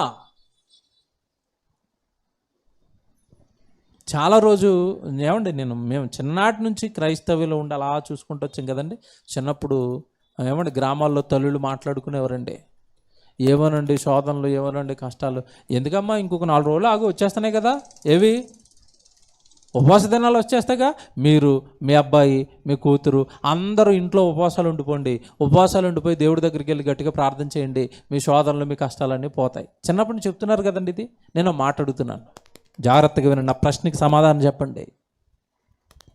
స్వప్రయోజనంతో ఉపవాసం చేస్తే అది దేవుడు తీరుస్తాడా? ఒక వ్యక్తి ఉపవాసాన్ని మీకు జ్ఞాపకం చేస్తాను, దావీదుది. దావీదు ఉపవాసం చేశాడు, బైబిల్లో చేశాడా? చేశాడు. ఎందుకు చేశాడు? ఉరియా భార్యను తెచ్చేసుకున్నాడు, బత్షెబని. తప్పు చేశాడు, పాపం చేశాడు, బిడ్డ పుట్టేసింది. కన్న బిడ్డను దేవుడు మొత్తాడు. జాగ్రత్తగా వినండి, దావీదు బిడ్డను దేవుడు మొత్తాడు, దేవుడే మొత్తాడు. జబ్బు పడింది బిడ్డ, చచ్చిపోతుంది, ఇక బ్రతకడానికి డాక్టర్లు చెప్తున్నారు. ఆ టైంలో దావీదు గారు ఒకటి ప్రారంభించారు. ఏంటి? ఏం ప్రారంభించారు? ఉపవాసం. నా బిడ్డను బ్రతికించు, నా బిడ్డను బ్రతికించు, నా బిడ్డను బ్రతికించు అని అవి భయంకరమైన ఉపవాసం చేస్తున్నాడు. తిండి మానేశాడు, నేల మీద పడుకుంటున్నాడు. రాచరికపు మర్యాదలు ఏవి తీసుకోవట్లేదు, అన్నిటికీ తలొగ్గి నేల మీద పడుకొని ఆహారం మానేసి ఒకటే ఉపవాసంలో మోటో, ఏం కావాలి నాకు? నా బిడ్డను బ్రతికించు, నా బిడ్డను బ్రతికించు. స్వప్రయోజనం, దావీదు యొక్క స్వప్రయోజనం కోసం బిడ్డను బ్రతికించమని అడుగుతున్నాడు. మీకు మాట్లాడుతున్నాను, క్రైస్తవులారా, బిడ్డను బ్రతికించాడా దేవుడు? చంపాడా? చంపాడు. అంటే అక్కడ దావీదు చేసిన ఉపవాసాన్ని దేవుడు యాక్సెప్ట్ చేశాడా? ఎందుకు చేయలేదో చెప్పాలి ఆన్సరు. ఎందుకు చేయలేదో తెలుసా? ఇప్పుడు మీరు చదువుకున్న గ్రంథమే, ఇప్పుడు మీరు చదువుకున్న మాటలే. జకర్యా 7:5, మీరు ఏమి చేసినను మీ స్వప్రయోజనం కోసం చేస్తున్నారు. ఉపవాసం కూడా దేనికోసం చేస్తున్నారు? స్వప్రయోజనం కోసమే. ఇంకా ఇంకా గట్టిగా మాట్లాడామనుకోండి, ఎస్తేరు చేయలేదా అంటారు. ఎస్తేరు ఎందుకు చేసింది? వాళ్ళ ఇంట్లో వాళ్ళ ఆయన కోసం, వాళ్ళ పిల్లల కోసం, వాళ్ళ ఉద్యోగాల కోసం, వాళ్ళ వ్యాపారాల కోసం చేసిందా? ఎస్తేరు ఎందుకు చేసింది ఉపవాసం? యోధ జాతికి ప్రమాదం వచ్చింది, అందులో నుంచి క్రీస్తు రాబోతున్నాడు, క్రీస్తు రాబోతున్నాడని ఏమంటే సత్యాన్ని ఎరిగిన సైతాను యోధ జాతి మొత్తాన్ని చంపేయాలనుకుంటుంది యేసుప్రభు రాకుండా. అమ్మో, రక్షకుడు యోధా జాతిలోనే ఉన్నాడు. యోధా జాతి పోతే ప్రపంచానికి రక్షణ పోతుంది కనుక ఆ జాతిని కాపాడడానికి చేసింది ఎస్తేరు. ఇప్పుడు తండి ఎవరు ఉపవాసం చేస్తారో తండి, ఏ ఉపవాసంలో కూడా స్వప్రయోజనాలు కనబడవు. నినేవే పట్టణస్థులు చేశారు. ఎందుకు చేశారు చెప్పండి? వాళ్ళ ఉపవాసం తెస్తున్నాను. నినేవే పట్టణస్థులు ఎందుకు చేశారు ఉపవాసం? పశ్చాత్తాపం. మేము పాపం చేసాం, మేము తప్పు చేసాం, భయంకరమైన శిక్షతో దేవుడు మమ్మల్ని శిక్షించబోతున్నాడు కనుక దేవుడు వేయబోయే శిక్ష నుండి తప్పించుకోవడానికి నినేవే పట్టణస్థులు ఏం చేశారు? ఉపవాసం. చూసారా? ఉపవాసాలు అన్నిటిలో కూడా ఈ శరీర సంబంధమైనవి, ఈ లోక సంబంధమైనవి ఏవి కనపట్టలేదు బైబిల్లో చేసిన ఉపవాసాలన్నిటిలో. మీరు 40 దినాలు శ్రమ దినాలుగా కుదించి ఆ దినాలలో మీరు చేయిస్తున్న ఈ ఉపవాసం వాక్యానుసారమా? బైబిలేనా? దేవుడు చెప్పినవేనా? బాగా ఆలోచించుకోండి దేవుని పిల్లలారా. ఇకపోతే ఇంకోటి చెప్తాను ఇక్కడ సీక్రెట్. ఇప్పుడు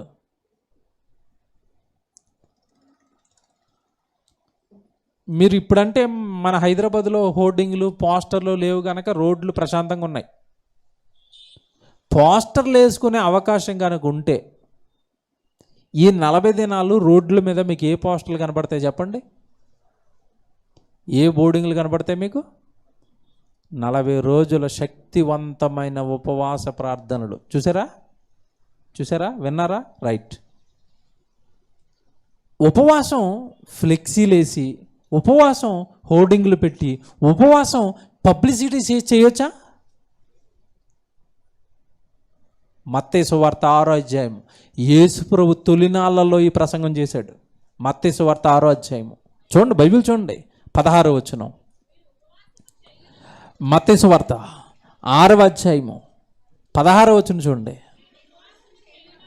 మీరు ఉపవాసము చేయనప్పుడు వేషధారుల వలె దుఃఖముఖములై ఉండకూడి. వేషధారుల వలె దుఃఖముఖాలు పెట్టకూడదంట. ఉపవాసం చేసేవాడు ఏం పెట్టకూడదు? మళ్ళీ అడుగుతున్నాను, ఉపవాసం చేసేవాడు ఏం పెట్టకూడదు? దుఃఖంతో ఉన్నట్టు మొహం పెట్టకూడదు. తరగతిలో చెప్పాను, ఇప్పుడు చెప్తున్నాడు బైబిల్లో. ఏమండి, నేను లైవ్లో చూసిన ఒక సంఘటన. ఈ ఉపవాస దినాలు నేను బాగా చిన్నగా ఉన్నప్పుడు చర్చికి వెళ్ళేవాడినండి. ఆయన ఈ ఉపవాస దినాలు అన్నీ కూడా షేవింగ్ చేయించుకునేవాడు కాదు. ఏం చేసుకోరు? షేవింగ్ చేసుకోరు. షేవింగ్ 40 రోజులు చేసుకోకపోతే మొహం ఎలా ఉంటుంది చెప్పండి? ఇంత గడ్డమైపోయి మొహం ఎంత దారుణంగా ఉండేదంటే అంత దారుణంగా. ఏమీ అసలు ఈయన నోట్లో ఏమీ పెట్టుకోలేదు, అసలు ఇంత పవిత్రంగా ఉపవాసం ఉంటున్నాడు అండి, అంత దుఃఖంగా ముఖం ఉండేది. మేము చేస్తుంటేనేమో పని అయ్యేది కాదు. ఏది మాకు అసలు ఏం ఆయన అంత నీరసం, అంత దుఃఖం ఆ మొహంలో ఎలా కనబడుతుందని అడిగితే ఒకసారి చెప్పాడు ఆయన, ఎందుకండి మీరు ఈ 40 దినాలు షేవింగ్ చేసుకోరంటే, గడ్డ ఉంటేనే ఆయన కొంచెం మొహం నీరసంగా దుఃఖంగా కనపడుతుంది, మనం బలమైన ఉపవాసం చేసామనుకుంటారు అన్నాడు. అంటే ఈ 40 దినాల ఉపవాసంలో గడ్డం పెంచడం కూడా ఒక భాగం. ఎలా కనపడడానికి ముఖం? దుఃఖ ముఖం కనపడడానికి. ఇప్పుడు బైబిల్ ఏం చెప్పింది? అసలు మీరు ఉపవాసం చేస్తున్నప్పుడు ఎలా ఉండకూడదు? దుఃఖముఖములై ఉండకూడదు వేషధారుల వల్ల. అంటే నువ్వు ఉపవాసం చేస్తున్నట్టు అసలు నీ మొహం చెప్పకూడదు, అవునా? యాక్టివ్గా ఉండాలి, రోజులాగే ఉండాలి. ఇంకా చెప్తాడు చూడండి కిందకి, ఎలా ఉండకూడదంట.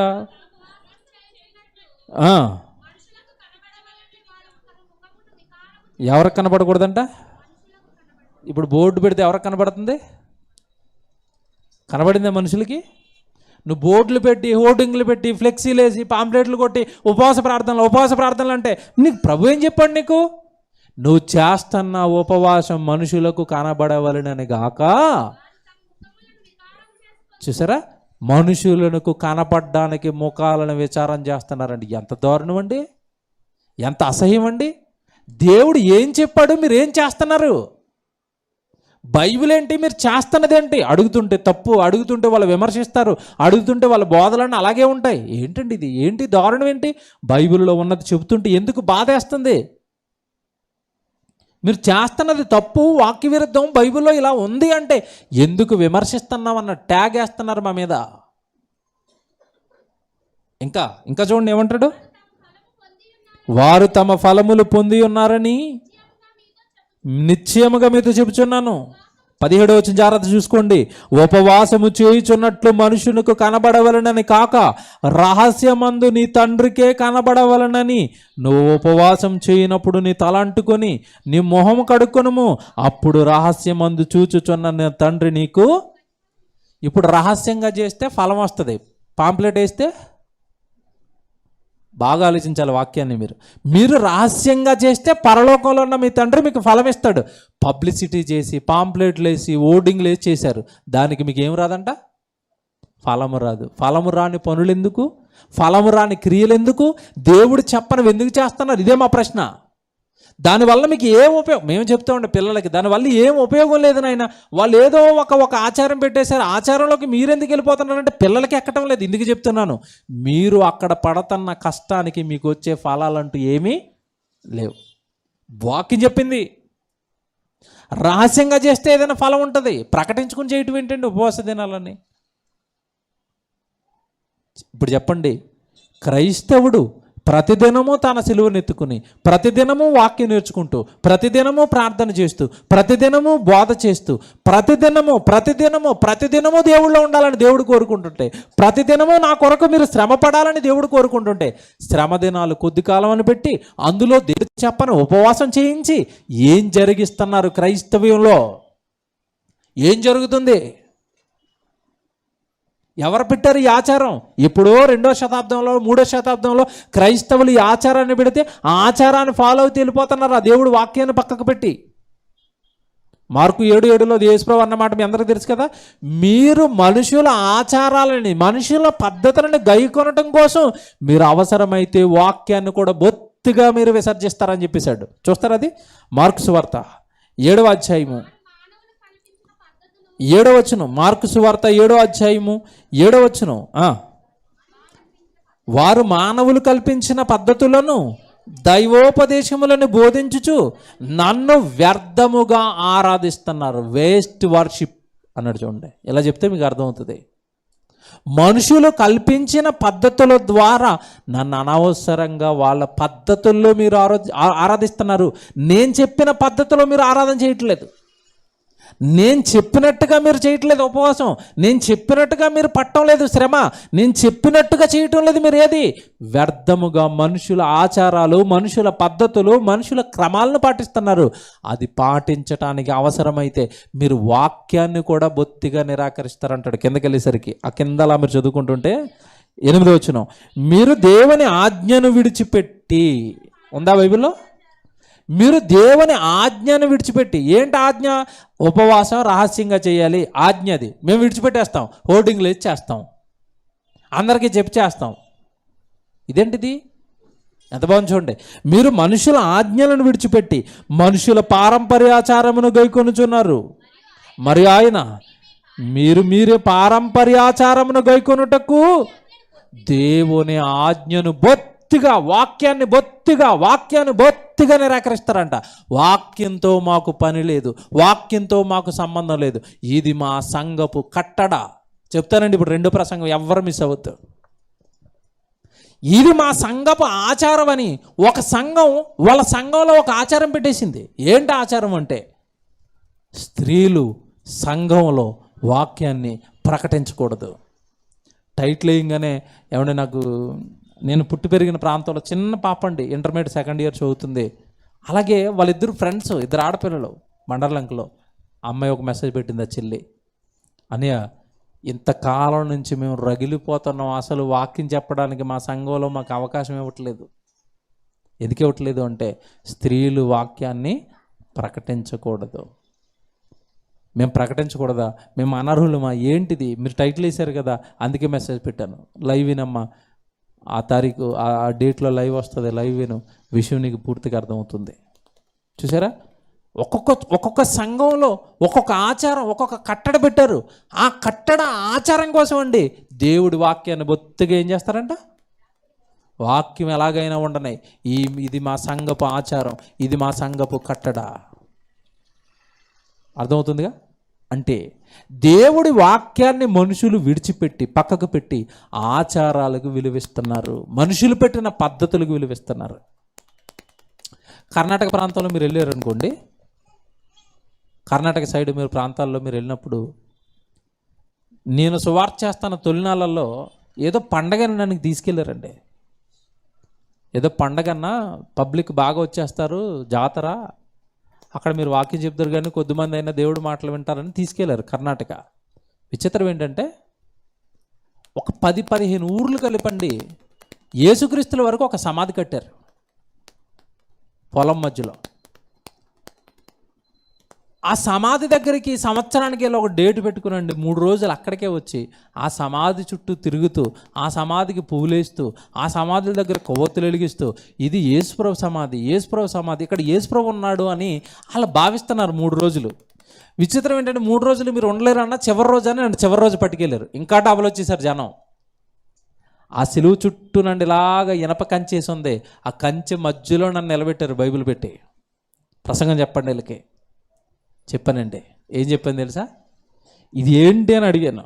ఏంటి అంటే, మా ప్రభు సమాధి ఇక్కడ ఎందుకు ఉంది, యెరూషలేములో ఉంది కదా నన్ను మొదట. పోయింది వాళ్ళకి. ఇదేంటి నీదేదో చెప్తున్నాడు కొత్తగా. పోనీ మీరు యెరూషలేములో ఉన్న యేసుప్రభు సమాధి దగ్గరికి వెళ్ళండి, అది ఓపెన్గా ఉంది, ఖాళీగా ఉంది. కనీసం అందులోనైనా యేసుప్రభు ఉన్నాడా? లేడు. ఎక్కడున్నాడు యేసుప్రభు?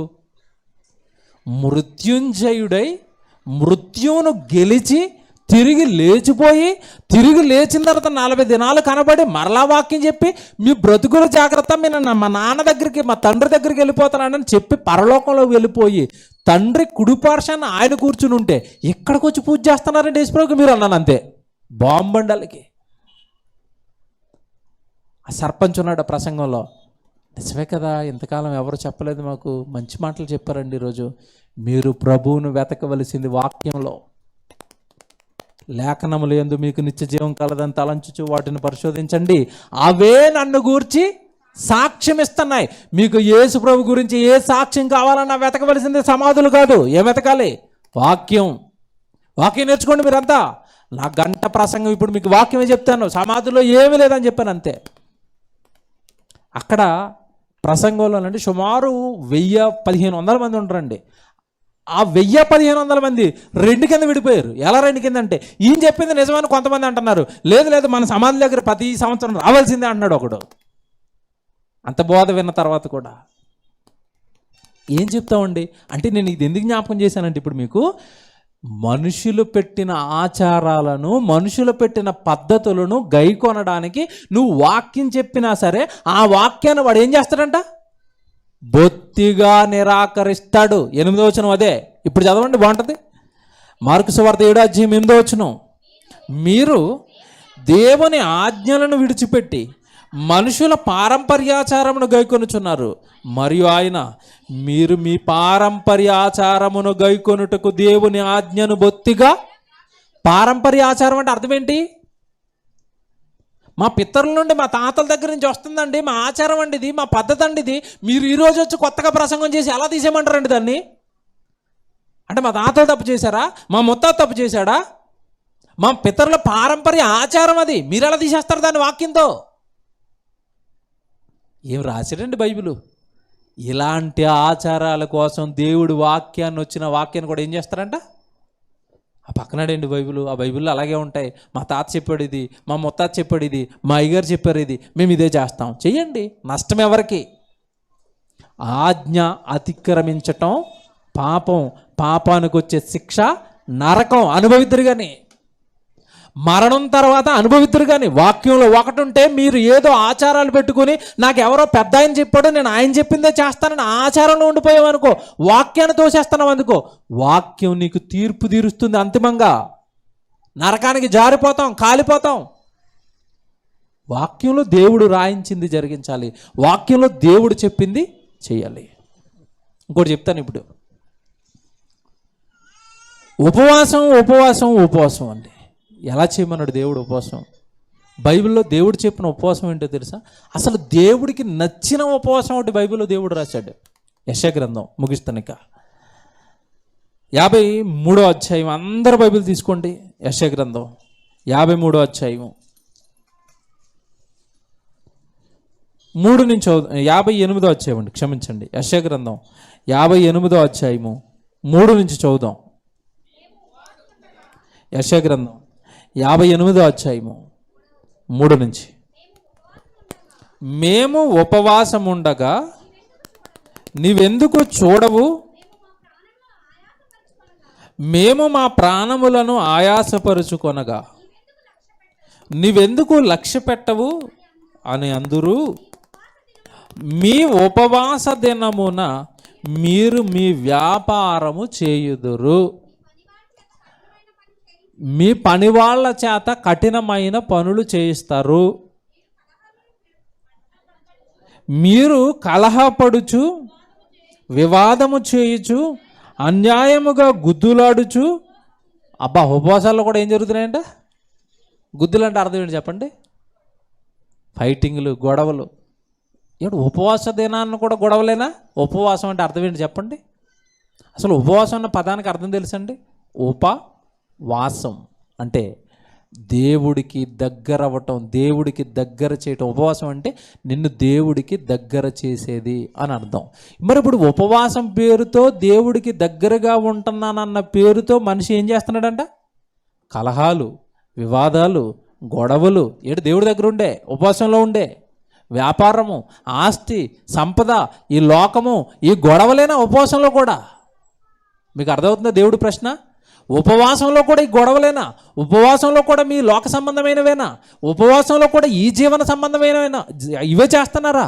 ఉపవాసం అంటే దేవుళ్ళో గడుపుతానన్నారు కదా, ఉపవాసం అంటే మేము దేవుళ్ళో భక్తిలో ఎదిగిపోతామన్నారు కదా.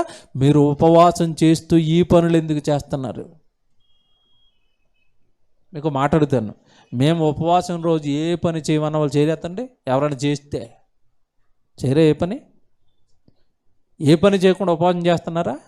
నో. ఆ తర్వాత మాటలు చూడండి, ఎంత విచిత్రంగా, ఎంత గొప్పగా ఉంటాయి చూడండి.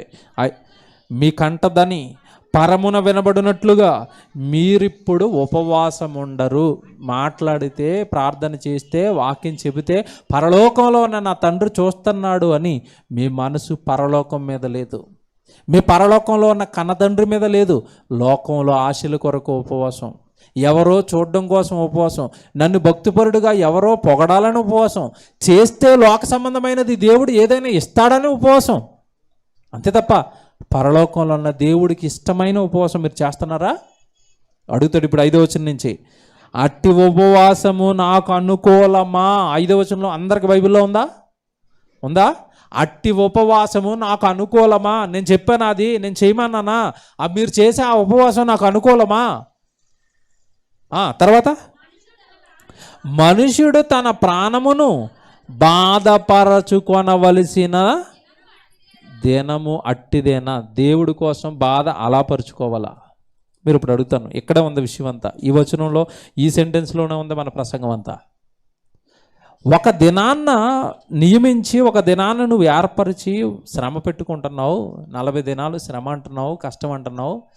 దేనితో శ్రమ పెట్టుకోవాలి నువ్వు అనుకుంటున్నావు అంటే, జస్ట్ ఫుడ్ కాస్త తగ్గించి నేను శ్రమ దినాలు ఉపవాసం చేసి శ్రమ పడుతున్నాను అంటున్నావు. బాగా వినాలి, ఇది పాయింట్.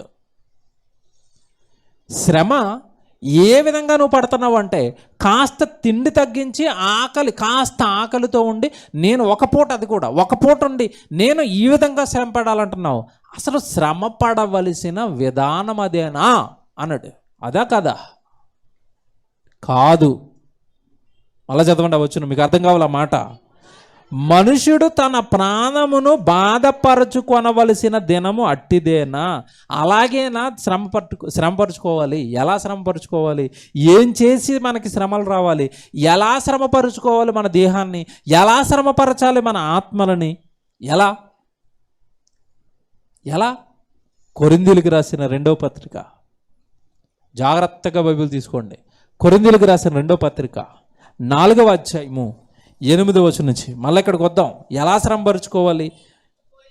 కొరింథీయులకు రాసిన 2వ పత్రిక 4వ అధ్యాయము ఏమండి 8వ వచనం మీరు చూడండి. ఎటుపోయినను శ్రమపడుచున్నాను. చూసారండి, ఎటుపోయినను శ్రమ. ఎంత బాగా మాట్లాడుతున్నాడు చూడండి. ఎటుపోయినను మేము శ్రమ పడుతున్నాం, ఇరికింపబడిన వారము కాము,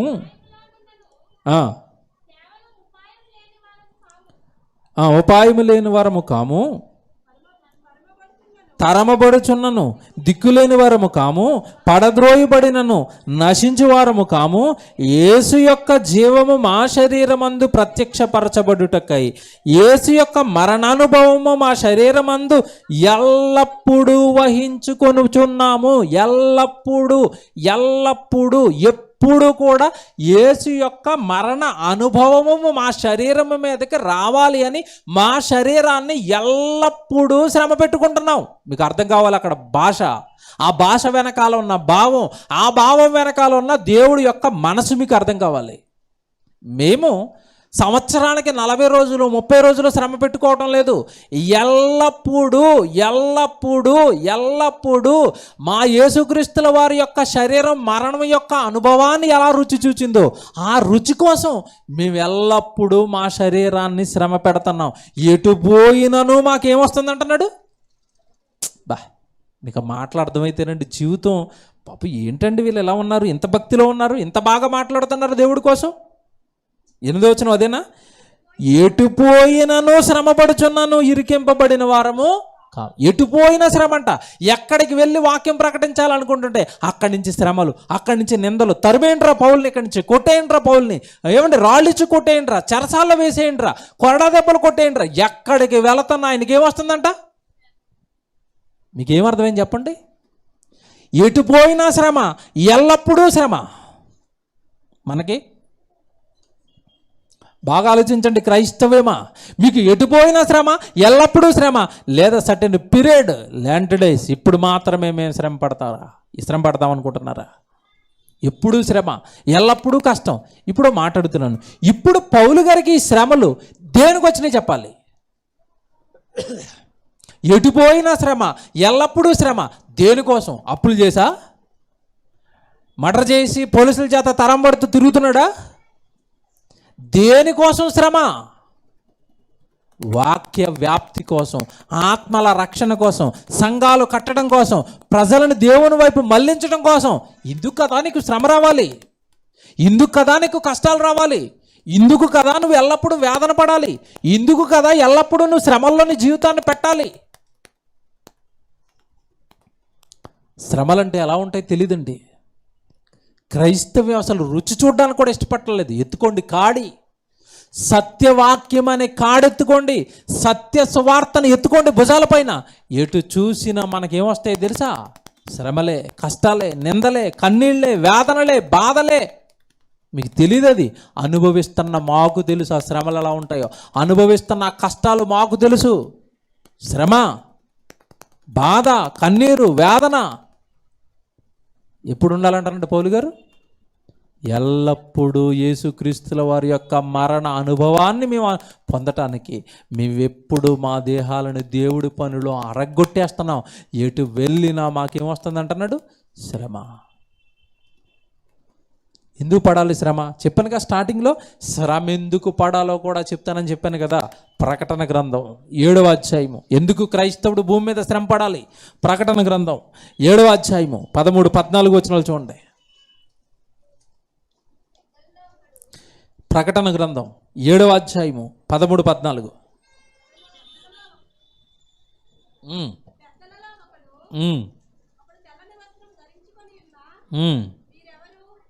తెల్లని వస్త్రములు ధరించుకుని వీరు ఎవరు, ఎక్కడ నుండి వచ్చిరని నన్ను అడిగాను.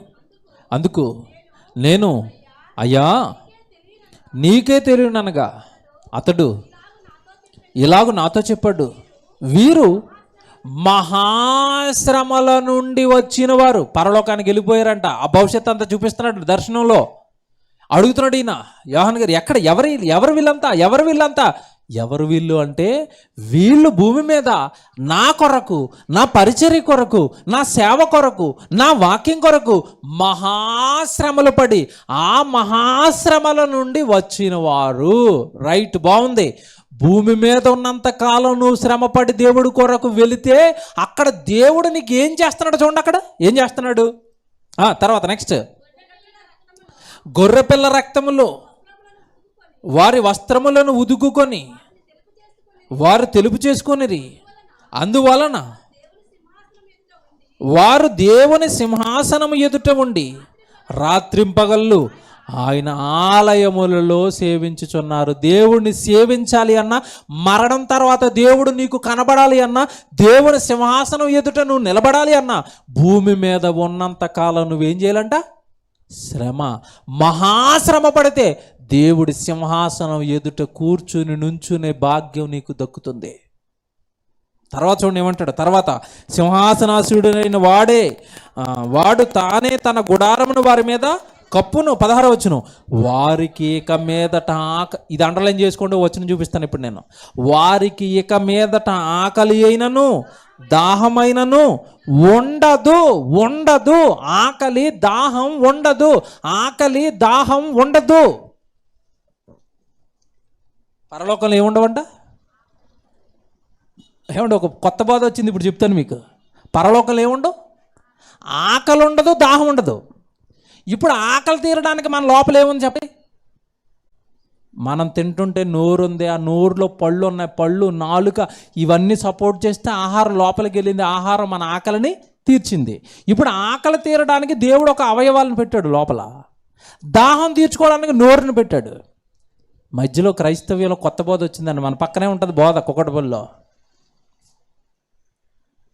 బోధ ఏంటంటే, భూమి మీద మనిషి శరీరంలో ఏ అవయవాలు అయితే ఉన్నాయో ఈ అవయవాలన్నీ పరలోకానికి వస్తాయి అంటున్నాడు ఆయన. మీరు వినుంటారు, వాట్సాప్లో ఫేస్బుక్లో తిరుగుతుంది. ఈ అవయవాలన్నీ పరలోకానికి వస్తాయంట. భూమి మీద ఎలాగ భార్య నుంచుకున్నాడో అక్కడ కూడా భార్య ఉంటుందంట. అక్కడ కూడా సంసార జీవితాన్ని గడుపుతారంట. ఎలా చెప్తావంటే, ఈ శరీరమే కదా అక్కడికి వస్తుంది, దీనికున్న అవయవాలన్నీ అక్కడ ఉంటాయి అంటున్నాడు. ఎంత బాగుంది చూసారు బోధ. వినగానే అమ్మో కొత్త ప్రవక్త వచ్చాడని భుజాల మీద ఎత్తుకుంది క్రైస్తవ్య ప్రవక్తని. ఈరోజు అసలు మైండ్ పనిచేయని బోధకులండి. అసలు నీకు ఏమంటే పరలోకంలో పెళ్ళిళ్ళు ఉండవు, పెళ్ళికి ఇవ్వబడరు. యేసుప్రభు డైరెక్ట్గా చెప్పాడు కదా, ఆ వచనం ఉంది. అది బుర్రకెక్కలేదు. ఇక్కడికి వచ్చిన తర్వాత అసలు నీకు పరలోకంలో దాహం ఉండనప్పుడు కోరికేంట్రా? పరలోకంలో నీకు దాహం ఉండనప్పుడు నోరెందుకు అక్కడ? బుద్ధి లేని వాళ్ళు అందరూ బైబిల్ పట్టుకున్నారండి. బుద్ధి లేని బోధలు క్రైస్తవం మీద చొప్పించారండి.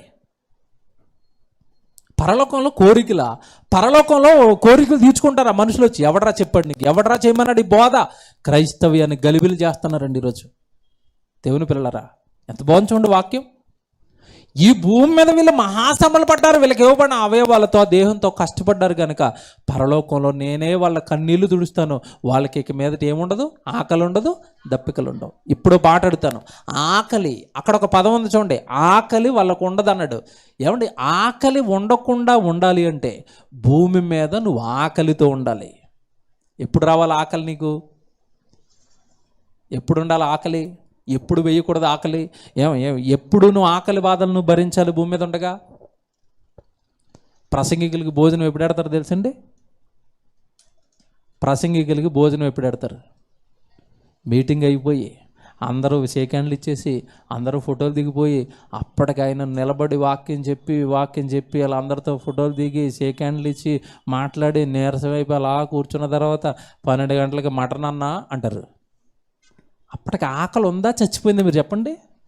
మీకు తెలియదండి, అనుభవించిన మాకు తెలుసండి. అప్పటికి ఆకలి ఉంటుందా? ఏదో వీళ్ళు ఇష్టంతో వండి పెడుతున్నారని తింటాం తప్పండి. అసలు పొట్ట అప్పటికే ఆకలి చచ్చిపోయిందండి. మీరు నమ్మరండి, నా లైఫ్లో జరుగుతుంది చెప్తాను. ప్రతిరోజు బైబిల్ తరగతికి వెళ్తానండి. 7:30కో 8కో స్టార్ట్ అవుతాం ఇంట్లో క్లాస్ చెప్పడానికి వెళ్ళడానికి. 7:30కి వెళ్దాం అనుకోండి, అలా బండి ఎక్కగానే ఇలా స్టార్ట్ అవుతుంది లోపల. కానీ అక్కడికి వెళ్ళి ప్రసంగం చెప్పి, ఏమంటే నిజంగా కన్వీనర్లు మంచోళ్ళు అయితే వాళ్ళు అక్కడ భోజనం పెడితే అక్కడ భోజనం తింటాం. లేదంటే తిరిగి మళ్ళీ వాక్యం చెప్పేసి ఇంటికి వచ్చిన తర్వాత 11, 11:30, 12 గంటలకి భోజనం అండి. ఉంటుందా ఆకలి చెప్పండి? ప్రసంగం చెప్తున్నప్పుడు ఆకలే, ప్రయాణం చేస్తున్నప్పుడు ఆకలే. ఆకలిని కట్టుకునే టైంకి భోజనం లేకపోయినా, టైంకి నిద్ర లేకపోయినా, టైంకి శరీరం సహకరించకపోయినా ఇదంతా కూడా సేవలో వస్తున్న ఉపవాసాలు. క్రైస్తవుడు ఉపవాసం అంటే కడుపు కాల్చుకోవటం కాదు, నీ శరీరం మొత్తం నలిగిపోవటమే అసలైన ఉపవాసం. చెప్తాను ఇప్పుడు. యెషయా గ్రంథానికి వచ్చేయండి, ముగిస్తాను ఇక. 58వ అధ్యాయానికి. యెషయా గ్రంథం 58వ అధ్యాయము 5వ వచనంలో చూద్దాం. అట్టి ఉపవాసము నాకు అనుకూలమా? మనుషుడు తన ప్రాణమును బాధపరుచుకొనవలసిన దినం అట్టిదేనా? ఒకడు జమ్ము వలె తల వంచుకొని గోను పట్ట కట్టుకొని బూడిద పరుచుకొని కూర్చుంటుట ఉపవాసమ్మా? ప్రశ్న. ఇప్పుడు నేను దీనికి మీకు కరెక్ట్గా అప్లై చేస్తాను. ఇప్పుడు మళ్ళీ చదువుతాను చూడండి ఆ మాట. ఒకడు జమ్ము వలె తల వంచుకొని గోనె బట్ట కట్టుకొని బూడిద పరుచుకొని కూర్చుండుట ఉపవాసమా? అది ఉపవాసమా? అది ఉపవాసమా? ఒక పూట అన్నం మానేసి సాయంత్రం జ్యూసులు తాగడం ఉపవాసమా? 40 రోజులు జస్ట్ కొంచెం ఆహారం తగ్గించడం ఉపవాసమా? ఇది ఉపవాసమా? ఇది ఉపవాసం అనుకుంటున్నారా? భ్రమపడుతున్నారు. క్రైస్తవ్యమా? భ్రమది. సాతాను భ్రమలోంచింది మిమ్మల్ని. అది ఉపవాసమా? ఉపవాసం అది కాదు. ఏంటి ఉపవాసం చెప్తాడు ఇప్పటి నుంచి. ఉపవాసం ఏంటి చెప్తాడు చూడండి కింద నుంచి. అట్టి ఉపవాసము యెహోవాకు ప్రీతికరమని మీరు అనుకొందురా? మీరు అనుకుంటున్నారా? మీకు ఎవరైనా చెప్పారా ఇలా ఉపవాసం చేస్తే దేవుడు మెచ్చుతాడని? మీకు ఎవరైనా చెప్పారా? మనుషులు చెప్పారా? అది నేను చెప్పింది కాదు, అది మీరు అనుకుంటున్నారు. ఈ ఉపవాసం మంచిదని మీరు అనుకుంటున్నారు. కాదు, నో. ఏది మరి ఇప్పుడు చెప్తాడు చూడండి. దుర్మార్గులు కట్టిన కట్లను విప్పుటయు, కాడిమాను మేకులు తీయుటయు, బాధింపబడిన వారిని విడిపించుటయు, ప్రతి కాడిని విరగగొట్టుటయు నేను ఏర్పరచుకొనిన ఉపవాసము కదా. అందరి బైబిల్లో ఉందా? నా బైబిల్లో ఉందా? అందరి బైబిల్లోనుందా? ఉంది. ఏంటి ఇప్పుడు దేవుడు ఏర్పాటు చేసుకున్న ఉపవాసం? ఇది నేను ఏర్పాటు చేసుకున్న ఉపవాసం. అది అబద్ధ బోధకులకు మీకు చెప్పిన ఉపవాసం. డిఫరెన్స్ తెగొడేస్తున్నాడు చూడండి దేవుడు. ఏంటి ఆహారం మానేయటం, కొద్ది కాలం ఏదో ఒక పూట ఏదో చిన్న బాధ అనిపించడం, అదే ఉపవాసం? కాదు. గోను బట్ట కట్టుకోవటం, బూడిదలో కూర్చోవటం, ఆహారం మానేయటం, ఇది అనుకుంటున్నారా ఉపవాసం? కాదు. ఇంతకాలం అబద్ధాన్ని చెప్పింది దయ్యం మీకు. ఉపవాసం అంటే ఏంటో చెప్తాను నేను. ఉపవాసం అంటే ఏంటి అంటే దుర్మార్గుడు కట్టిన కట్లను ఏం చేయాలి? మీరు విప్పాలి. దుర్మార్గుడు కట్టిన కట్లేంటి? అసలు ఎవడు దుర్మార్గుడు అంటే? బైబిల్ ప్రకారం దుర్మార్గుడు ఎవరు చెప్పండి? సాతాను. దుర్మార్గుడు అంటే ఎవరు? సాతాను. వాడు కట్లను కట్టాడంట. కట్టాడా? ఆడేం కట్టాడు కట్లు? దుర్మార్గుడు కట్టిన కట్లేంటో తెలుసండి? పాపం. ఒకరిని వ్యభిచారం చేశాడు. వ్యభిచారం అనే ఏమండి ఆ వ్యభిచారం అనే కోపంలో కట్టేశాడు. ఒకరిని త్రాగుబోతుని చేశాడు. ఆడిని త్రాగుబోతుని చేసి కట్టేశాడు. నువ్వు మద్యం తాగాలి, నువ్వు మద్యం తాగాలి, నువ్వు తాగపోతే బ్రతకో, తాగపోతే నీ చెయ్యి నిలబడదు, తాగపోతే నీ మెదడు పనిచేయదు, తాగపోతే నీకు నిద్ర రాదు, కట్టేసాడని అట్లా. వ్యభిచారం. చక్కగా భార్య ఉంది, అదిగో ఆవిడ బాగుంది, ఆవిడ బాగుంది, ఆవిడ బాగుందని మరొక ఆవిడని చూపిస్తున్నాడు. ఆ కట్లు కట్టాడు. సాతాను కట్టిన కట్లను క్రైస్తవుడు విడగొట్టాలి. ఎప్పుడు విడగొడతావు? ఎలా విడగొడతావు? దేంతో విడగొడతావు? వాడు పాపం మానేయాలంటే ఏం చేయాలి చెప్పండి? వాక్యం చెప్పాలి. దుర్మార్గుడు కట్టిన కట్లను మీరు విప్పండి, వాక్యం చెప్పండి, విప్పండి, వాక్యం చెప్పండి, విప్పండి. అప్పుడప్పుడు సభలు పెడతారండి మన పిల్లలు. సభలు పెట్టినప్పుడు పని ఎలాగ ఉంటుందండి? విపరీతమైన పని. ఆ పని చేస్తున్న 4 రోజులు టైంకి తిండి తింటారా? తినరండి. మన దగ్గర తమ్ముడు ఉంటాడు గిద్యోను. సభలు చేస్తున్నారు వాళ్ళ ఊర్లో, వెళ్ళిపోయాడు. రాత్రి 12కి 1 గంట కూడా నాకు ఫోన్ చేస్తున్నాడు, మెసేజ్ పెడుతున్నారు. ఏం చేస్తున్నారు తమ్ముడు అంటే, ఏదో పని చేస్తున్నారు దేవుడి పనులు. ఆ పని చేస్తూ రాత్రి పగలు మన పోస్టర్లు చేస్తున్నాడు. ఎక్కడ తిండి ఎక్కడది, నిద్ర ఎక్కడది, ఏమంటే వాళ్ళకి సుఖం ఎక్కడ చెప్పండి? శ్రమ. రాత్రి వరకు శ్రమ, నిద్రపోకుండా శ్రమ, పని చేస్తూ శ్రమ. నిన్న స్టేజ్ వేశారంటే పెద్ద స్టేజ్ కొట్టారు, శ్రమ. ఏమంటే ఫ్లెక్సీలు అతికిస్తున్నారు, శ్రమ. పోస్టర్లు పంచుతున్నారు, శ్రమ. చెప్పడానికి ఆటో వేసుకుని తిరుగుతున్నారు, శ్రమ. ఇదండి శ్రమ అంటే, ఇదండి ఉపవాసం అంటే. దుర్మార్గుడు కట్టిన కట్లను మీరేం చేయాలి? విప్పాలి. లూకాసు వార్త ఏంటో మీకు అర్థం అవ్వాలి. ఇది ముగిస్తాను కాదు. లూకాసు వార్త 13వ అధ్యాయం 16వ వచనం చూడండి. ఏంటో కట్లు? లూకాసు వార్త 13వ అధ్యాయం 16వ వచనం. ఇదిగో 12 ఏండ్ల నుండి సాతాను బంధించిన అబ్రహాము కుమార్తె అయిన ఈమెను విశ్రాంతి దినమందు కట్ల నుండి విడిపింపదగదా. చూసారా? 12 ఏండ్ల నుండి సాతాను ఈ అబ్రహాము కుమార్తె అయిన చిన్న బిడ్డను కట్టేశాడు. విశ్రాంతి దినం అని ఆవిడ విడిపించటం మానేమంటారా? ఆడు కట్టిన కట్ల నుండి ఆ బిడ్డను విడిపించానంటున్నాడు యేసుప్రభు. పాపము నుండి నువ్వు ఒకరిని మళ్లించటమే నువ్వు చేయవలసిన అసలైన ఉపవాసం. దుర్మార్గుడు కట్టిన కట్లను విప్పుటయు, తర్వాత కాడిమాను మేకులు తీయుటయు అన్నాడు. చూసారా? అక్కడ రెండో మాట. అక్కడ కాడిమాని మేకులు తీయుటయు. కాడిమాను అంటే ఏంటి? కాడేంటి? ప్రయాసపడి భారం మోసుకొని తన సమస్త జనులారా నా యొద్దకు రండి, నేను మీకు ఏమిస్తాను. కాడి అంటే ఏంటో తెలుసండి? ఈ లోక సంబంధమైన చింతలన్నీ ఎత్తుకున్నాడండి నడ్డి మీద. ఎత్తుకున్నాడా? ఎవరిని చూడండి, ఖాళీ లేదు, బిజీ. ఏంటా బిజీ? సంపాదించాలి, కూర్చుకోవాలి. ఏదో ఎత్తుకున్నాడు. ఏ కాడి ఎత్తుకున్నాడు? లోకమనే కాడిని ఎత్తుకున్నాడు. ఆ కాడిని దింపండి నాయన, ఆ కాడిని దింపండి బాబోయ్. ఆడు మొయ్యలేకపోతున్నాడు. మోత. ఆ కాడ అలాగే భుజం మీద ఉంటుందో రోజు చచ్చిపోయిన నరకానికి వెళ్ళిపోతున్నాడు. అది కాదురా జీవితం అని. ఆ కాడిని దింపండి. వాక్యం చెప్పి ఆ కాడిని దింపండి కొంచెం. నీ లోకంలో ఎంత కష్టపడినా, ఎంత సంపాదించినా అవన్నీ ఈ లోకంలో విడిచిపెట్టి వెళ్ళిపోతావు. ఎందుకు ఈ జీవితం ఇలా మారిపోయింది అని జీవిత సత్యాన్ని చెప్పండి. మరణం తర్వాత జీవితం ఉందని చెప్పండి. ఆ జీవితం కావాలంటే ఇప్పుడు దేవుడి కోసం శ్రమపడాలి, లోకం కోసం కాదు అని వాడు ఎత్తుకున్న కాడిని దింపండి. ఎంత బాగా చెప్తున్నాడు చూడండి. దుర్మార్గుడు కట్టిన కట్లను విప్పాలి, తర్వాత కాడిమాని మేకులు మీరు తీయాలి, బాధింపబడిన వాళ్ళని విడిపించాలి. బాధించేవాడు ఎవరు? బాధకుడు ఎవరు? శోధకుడు ఎవరు? సాతాను. వాడు శోధిస్తున్నాడు, బాధిస్తున్నాడు. వాళ్ళని విడిపించండి. నెక్స్ట్ ప్రతి కాడిని మీరు ఏం చేయాలంట? విరగొట్టేయండి. వాడు మోపిన కాళ్ళని విరగొట్టేయండి. ఇదే కదా నేను ఏర్పరచుకున్నా ఇది కదా ఉపవాసం. ఏమంటే ఇప్పుడు చెప్పిన పనులు చేయాలి అంటే ఎన్ని కష్టాలు వస్తాయి, ఎన్ని శ్రమలు వస్తాయి, ఎన్ని బాధలు వస్తాయి, ఎన్ని నిందలు వస్తాయి, ఎన్ని చీత్కారాలు వస్తాయి.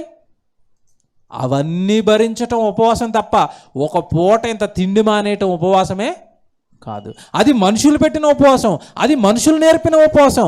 దేవుడిగా, మీ తండ్రిగా నేను మీకు నేర్పుతున్న ఉపవాసం ఇది అంటున్నాడు దేవుడు. ఎవరు చెప్తున్నారండి? బైబిలు. ఎవరు చెప్తున్నారు? ఎవడికి నచ్చింది వాడు, ఎవడ బుర్రలో పుట్టింది ఏదో ఒక బుర్రలో పుడుతుంది, అది క్రైస్తవం పేరు రుద్దేస్తాడు. ఇది అయ్యగారు పెట్టారని వీళ్ళు ఫాలో అవుతూ వెళ్ళిపోతున్నారు. బైబిల్ ఎవరు చెప్తున్నారు? దేవుడు మనసు ఎవరు చెప్తున్నారు? మీరు చేస్తున్నది తప్పు, దేవుడు బైబిల్ ఇది రాశాడు అని క్రైస్తవ్యం పైన గలమెత్తగలిగిన ధైర్యం ఎవరికి ఉందండి? ఎవరు చెప్తారు? మీరు చేస్తున్న తప్పు అంటే వాళ్ళు తిడతారనో, వాళ్ళు ఏదో దూరం పెడతారనో, వాళ్ళు ఇచ్చే కానుకలు పోతాయనో భయపడుతున్నారు. మేము భయపడే వాళ్ళం కాదు. ఉన్నది ఉన్నట్టుగా బైబిల్లో రాయించింది చెబుతా. మీరు ఏమనుకున్నా ఇది సత్యం, ఇలాగే చేయాలి.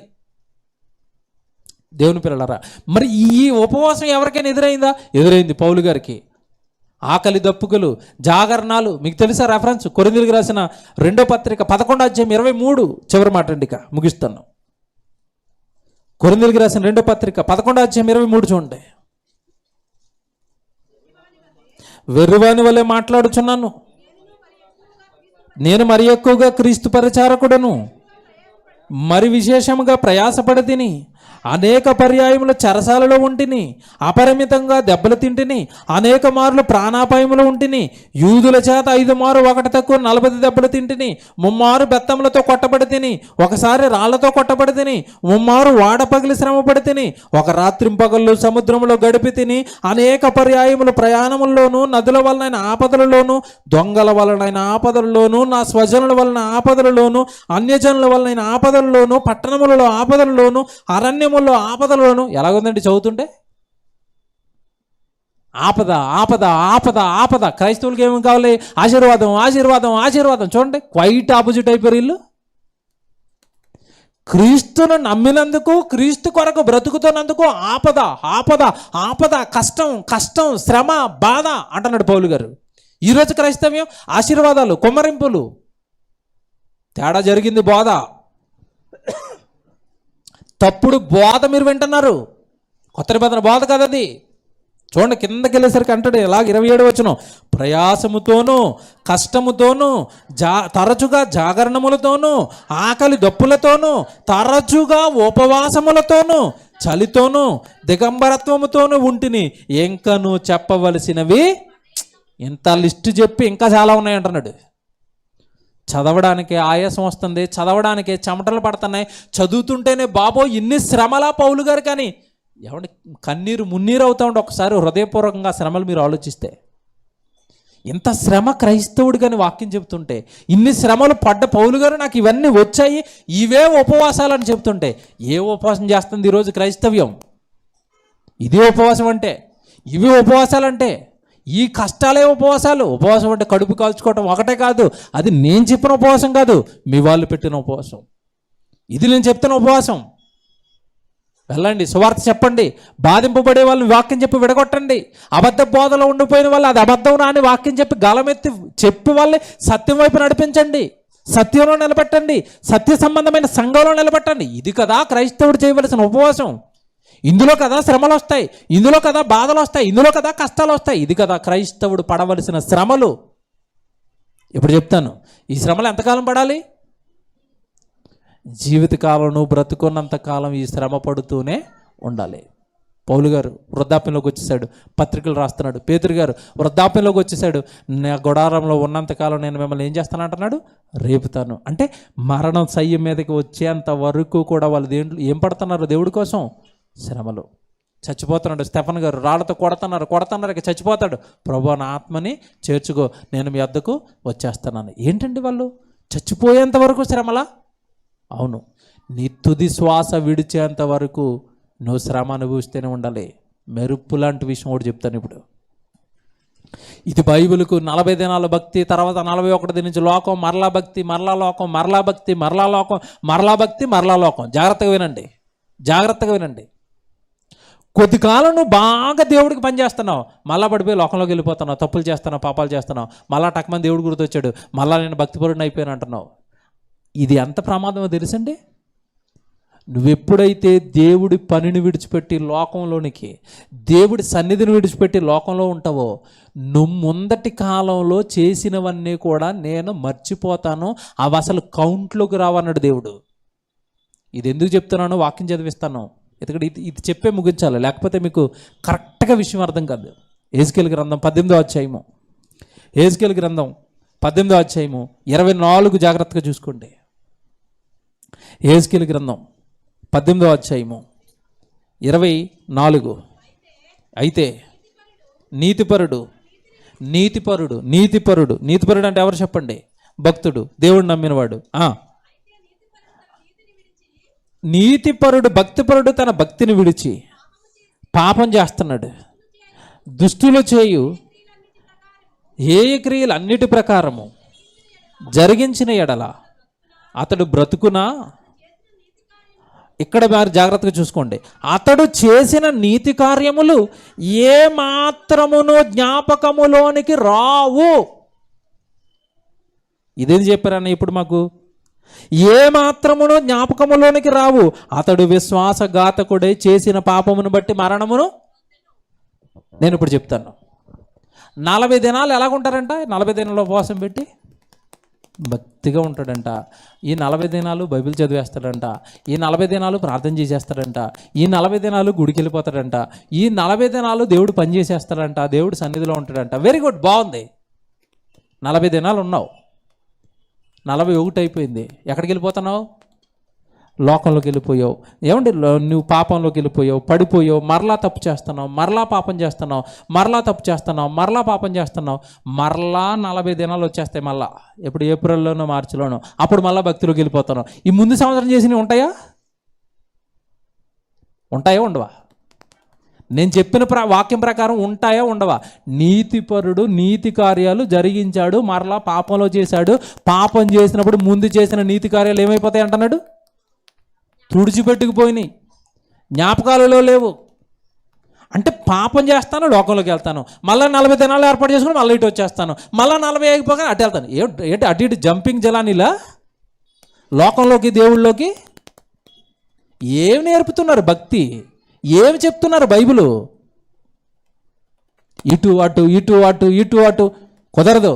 ప్రతిదినము ప్రార్థన చేయాలి, ప్రతిదినము లేఖనాలు చదవాలి, ప్రతిదినము బోధ వినాలి, ప్రతిదినము దేవుడు పనిచేయాలి. క్రైస్తవుడికి కాలాలు పెట్టుకొని ఆ కాలంలో భక్తి చేయండి అని దేవుడు బైబిల్లో ఎక్కడా చెప్పలేదు. నీ జీవితకాలం, నీ బ్రతుకు కాలం అంతా నువ్వు భక్తిపరుడుగా ఉండవలసిందే. ఆప్షన్ లేదు క్రైస్తవుడికి. ఇది చిన్ని దినాలు అన్నాడు, ఇవి కొద్ది దినాలు అన్నాడు. మీరు 10 దినాలు శ్రమ పడండి అంటాడు. అవన్నీ పట్టుకున్నారండి. 10 దినాలు శ్రమ అంటే అర్థం ఏంటంటే నీ జీవితకాలం అంతే అంటున్నాడు. ఎందుకంటే దేవుడి దృష్టికి 1000 సంవత్సరాలు ఎలా కనపడతాయి? ఒక దినం. అది నీ ఆయుష్కాలం ఎంత? అందుకని ఆయన నీకు ఇవ్వబడిందే చిన్నది 60-70 సంవత్సరాలు. ఆ చిన్న కాలం జాగ్రత్తగా శ్రమపడి పని చేసుకుని నా దగ్గరికి వచ్చాయి. నా దగ్గరికి వస్తే నీకు ఆకలి ఉండదు, దప్పికలు ఉండవు.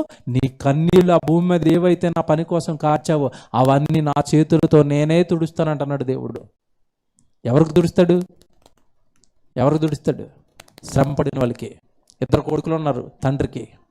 ఒకడు బాగా కష్టపడి ఎండలో పనిచేసి చెమట కార్చుకుంటూ అలా ఇంటికి వచ్చాడు. ఒకడు ఊరి మీద బడి తిరిగి ఇంటికి వచ్చాడు.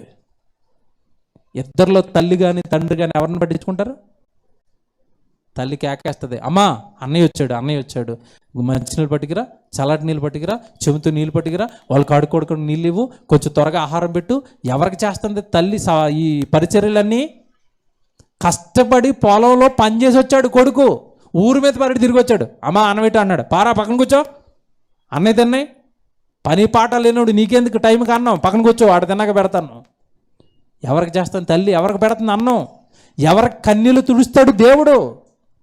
భూమి మీద 40 రోజులు కష్టపడి 40 దినాలు ఏదో యాక్టింగ్ భక్తి చేసి తర్వాత లోకంలోకి వెళ్ళిపోయి పరలోకం వెళ్ళిపోతావా? ఎక్కడికి వెళ్తారు? బైబిల్కి విరుద్ధం ఇదంతా. నీ జీవితకాలం శ్రమ పడాలి, నీ జీవితకాలం కష్టపడాలి, నీ జీవితకాలం దేవుడి సన్నిధిలో ఉండాలి, వాక్యంలో ఉండాలి, శ్రమ పడాలి, పని చేయాలి. వాడికి పరలోకం కాదు. ఈ బైబిల్ తప్పు అని ఎవడైనా మాట్లాడమనండి. నేను చూపించిన వాక్యాలు తప్పు అని చెప్పమానండి. నామకార్థ భక్తిలో ఉండకండి, నామకార్థ బోధలో ఉండకండి. సత్యం వైపు వచ్చేయండి, సత్యం వైపు అడుగులు వేయండి, సత్యం వైపు ఆలోచనలు పెంచుకోండి. అబద్ధంలో నుంచి బయటికి రండి. ప్రార్థన చేసుకుందామంటే